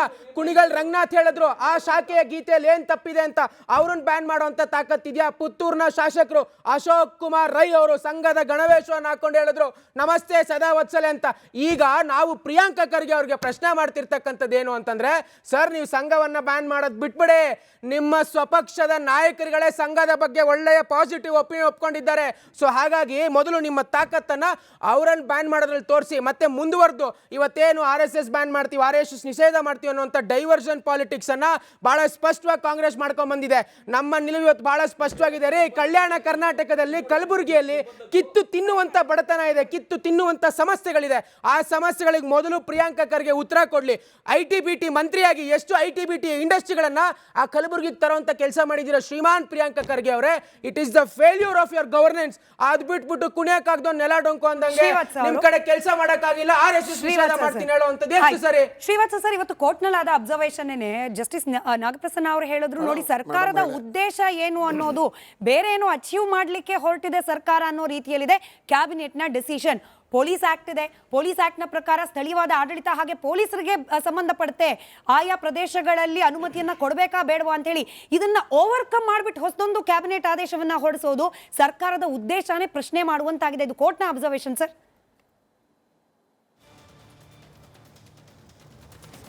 ಹೌದು, ಇವತ್ತು ಇಡೀ ರಾಜ್ಯದಲ್ಲಿ ಅನೇಕ ಜಿಲ್ಲೆಗಳಲ್ಲಿ ನಾವು ಪಥಸಂಚಲನವನ್ನು ಮಾಡಿದ್ದೀವಿ. ಎಲ್ಲೂ ಆಗಿಲ್ಲ. ನಾವು ಅದನ್ನೇ ಹೇಳಿದ್ದು, ಕೋರ್ಟ್ ಅಬ್ಸರ್ವೇಷನ್ ಸರಿ ಇದೆ, ಸರ್ಕಾರದ ಉದ್ದೇಶ ಸರಿ ಇಲ್ಲ. ಈ ಹಿಂದೆನೇ ಇಂದಿರಾ ಗಾಂಧಿ ಅಂತವರೇನೆ ಈ RSSನ ನಾವೇನಾದರೂ ನಿಷೇಧ ಮಾಡೋಕ್ಕೆ ಹೋದರೆ ರಬ್ಬಲ್ ಬಾಲ್ನಂತೆ ಪುಟಿದೇಳುತ್ತೆ ಎನ್ನುವಂಥ ಮಾತನ್ನು ಸ್ವತಃ ಇಂದಿರಾ ಗಾಂಧಿಯವರು ಹೇಳಿದ್ರು. ನಟರಾಜ್ ಗೌಡ್ರು ಅರ್ಥ ಮಾಡ್ಕೊಳ್ಳಿ. ನಾವು ಇವತ್ತು ಇಲ್ಲಿ ಮಾತಾಡ್ತಿರೋದು ಸಂಘದ ಆ್ಯಕ್ಟಿವಿಟಿಯನ್ನು ನಾವೇನೋ ನಿಷೇಧ ಮಾಡ್ತೀವಿ ಅಂತ ಹೋಗ್ತಾ ಇದ್ದೀರಿ. ನೀವು ಮಾಡ್ತಿರೋದು ನಾವು ಓಪನ್ ಫೀಲ್ಡ್ನಲ್ಲಿ ಮಾಡ್ತಿರೋ ಆ್ಯಕ್ಟಿವಿಟಿನ ತಡೆಯುವಂಥದ್ದನ್ನು ನೋಡುವಂಥ ಅವಕಾಶವನ್ನು ಕಳ್ಕೊತಾ ಇದ್ದೀರಾ. ನಾವೇನು ಯುವಕರ ಮಕ್ಕಳನ್ನು ಕರ್ಕೊಂಬಂದು ಏನು ಹೇಳ್ಕೊಡ್ತೀವಿ ಅಂತ ನೋಡಿ, ದೇಶಭಕ್ತಿಯನ್ನು ಏನು ಮಾಡ್ತೀವಿ ಅಂತ ಹೇಳಿ, RSSನ ಅನೇಕ ಸಾಹಿತ್ಯ ಪ್ರಕಟಣೆಗಳ ಬಗ್ಗೆ ನಿಮ್ಮದು ಅಬ್ಜೆಕ್ಷನ್ಸ್ ಇದ್ದರೆ ಹೇಳಿ. ಯಾವ್ಯಾವ ಮಹಾಪುರುಷರ ಬಗ್ಗೆ ನಾವೆಲ್ಲ ಬರೆದಿದ್ದೀವಲ್ಲ, ಒಂದೇ ಒಂದು ತಪ್ಪು ಪುಸ್ತಕ ಪ್ರಿಂಟಾಗಿದ್ದರೆ ಮಾತಾಡಿ. RSSನ ಬಗ್ಗೆ ಮಾತಾಡಬೇಕು ಅಂದರೆ ಒಂದು ಸ್ವಲ್ಪ ವಿಷಯ ತಿಳ್ಕೊಂಡು ಮಾತಾಡಿ. ನೀವು ಕಾಂಗ್ರೆಸ್ಸಿನ ಒಬ್ಬರು ವಕ್ತಾರರಾಗಿ ಬಂದಿದ್ದೀರಿ. RSS 100 ವರ್ಷ ಇದೆ ಅನ್ನೋದು ಗೊತ್ತಿರಲಿ. ಈ ರೀತಿ ಸಮಾಜದ ಒಳಗೆ ಹಿಂದೂ ಸಂಘಟನೆಯನ್ನು ಮಾಡ್ತಾ ಜಾತಿ ಅನ್ನುವಂಥ ಎಲ್ಲೂ ತರದೇನೆ ಇವತ್ತು RSSಸು ನಾವು ಮಾಡ್ತಿರುವಂಥ ಚಟುವಟಿಕೆ ನಿಷೇಧ ಮಾಡೋಕ್ಕೆ ಹೊರಟಿದ್ದೀರಿ. ಮಾಡೋಕ್ಕಾಗಲ್ಲ. ಅದನ್ನೇ ಕೋರ್ಟ್ ಅಬ್ಸರ್ವೇಷನ್ ಮಾಡಿದೆ. ಮುಂದೇನೂ ನೀವು ಎಡುತ್ತೀರಿ. ದ್ವಿಸದಸ್ಯ ಪೀಠ ಅಂತ ಹೇಳ್ತೀರಿ. ಎಲ್ಲ ಕಡೆ ಹೋದರೂ ಇದೇ ಆಗೋದು. ಸಂವಿಧಾನಬದ್ಧವಾಗಿ ಇದ್ದೀವಿ, ಸಂವಿಧಾನಕ್ಕೆ ನಾವು ನಡ್ಕೋತಾ ಇದ್ದೀವಿ. ನಾವು ಸಂವಿಧಾನಕ್ಕೆ ಮೀರಿದವರು ಅಲ್ಲ. RSSನವರು ಸಂವಿಧಾನವನ್ನು ಬಿಟ್ಟು ಏನೂ ಮಾಡಿಲ್ಲ. ನಾವು ಸಂವಿಧಾನವನ್ನು ಗೌರವಿಸ್ತೀವಿ ಅನ್ನೋದನ್ನು ಮತ್ತೊಮ್ಮೆ ಹೇಳಕ್ಕೆ ಬಯಸ್ತೀವಿ. ಕಾರ್ಯಕ್ರಮಕ್ಕೆ ಸಮಯ ಇದ್ದಷ್ಟೇ ಕಡೆದಾಗ ನಟರಾಜ್ ಗೌಡ್ರೆ ಮತ್ತೊಂದ್ಸತಿ ಜೆಂಟಲ್ ರಿಮೈಂಡರ್, ನೀವು ಅಬ್ಜೆಕ್ಟ್ ಮಾಡ್ತಾ ಇರುವ ದಂಡದ ಬಗ್ಗೆ ಅಥವಾ ಈ RSS ಸಂಘ ಏನು ರಿಜಿಸ್ಟರ್ ಆಗಿಲ್ಲ ಅನ್ನೋದ್ರ ಬಗ್ಗೆ ಸರ್ಕಾರವಾಗ್ಲಿ ಸರ್ಕಾರದ ಪರ ವಕೀಲರಾಗ್ಲಿ ಇದುವರೆಗೂ ಚಕಾರ ಎತ್ತಿಲ್ಲ ಕೋರ್ಟ್ನಲ್ಲಿ. ಯಾಕಂದ್ರೆ ಆಚೆ ಬಂದು ಕಾಂಗ್ರೆಸ್ ಪಕ್ಷದ ವಕ್ತಾರರು ಹಾಗೆ ಮಿನಿಸ್ಟರ್ಗಳು ಮಾತನಾಡ್ತಿರೋ ವಿಚಾರ ಬೇರೆ, ಕೋರ್ಟ್ನಲ್ಲಿ ಆಗ್ತಾ ಇರುವ ಚರ್ಚೆಗಳು ಬೇರೆ. ನಿಮಗೆ ನಿಜವಾಗ್ಲೂ ಸಂವಿಧಾನ ಬಾಹಿರವಾಗಿ RSS ನಡ್ಕೊಳ್ತಾ ಇದೆ ಅಂತಂದ್ರೆ ಅದು ನಿಷೇಧ ಮಾಡೋ ಸಲುವಾಗಿಯೂ ಕೂಡ ಕೋರ್ಟ್ನಲ್ಲಿ ಒಂದು ದಾವೆ ಹಾಕಿ ಮುಂದುವರಿಸಿ ಅಂತ ಹೇಳ್ತಾ, ಎನಿವೆ ನಾಳೆ ಸರ್ಕಾರದ ಪರ ವಕೀಲರು ಕೂಡ ವಾದವನ್ನ ಮಂಡಿಸಲಿದ್ದಾರೆ ಈ ಸರ್ಕಾರದ ಕ್ಯಾಬಿನೆಟ್ನ ಡಿಸಿಷನ್ನ ಕುರಿತಂತೆ. ಹಾಗೆ ಚಿತ್ತಾಪುರದ ಶಾಂತಿ ಸಭೆಯ ವರದಿಯನ್ನ ಜಿಲ್ಲಾಧಿಕಾರಿಗಳು ಕೋರ್ಟ್ಗೆ ಕೊಡುವವರಿದ್ದಾರೆ. ಕಾನೂನಾತ್ಮಕವಾಗಿ ಬರುವ ಆದೇಶವನ್ನು ನಾವೆಲ್ಲರೂ ಕೂಡ ಪಾಲನೆ ಮಾಡಬೇಕು.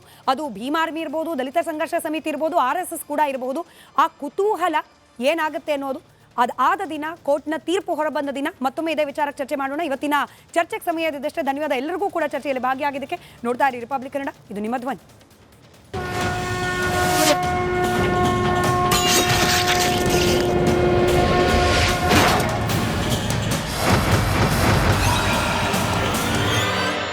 MDS ದಮ್ ಆಲು, ನಾಲ್ ತಡ್ಕ ಮತ್ತು ಮಶ್ರೂಮ್ ಮಸಾಲೆ. MDS ನಿಂದ ಊಟ ಪ್ರತಿ ಸಲ ಸ್ವಾದಿಷ್ಟಕರ. MDH ಯಾವಾಗ್ಲೂ ನಿಮ್ಗೆ ಹೊಸ ರುಚಿ ನೀಡಲು ಪ್ರತಿಬದ್ಧವಾಗಿದೆ.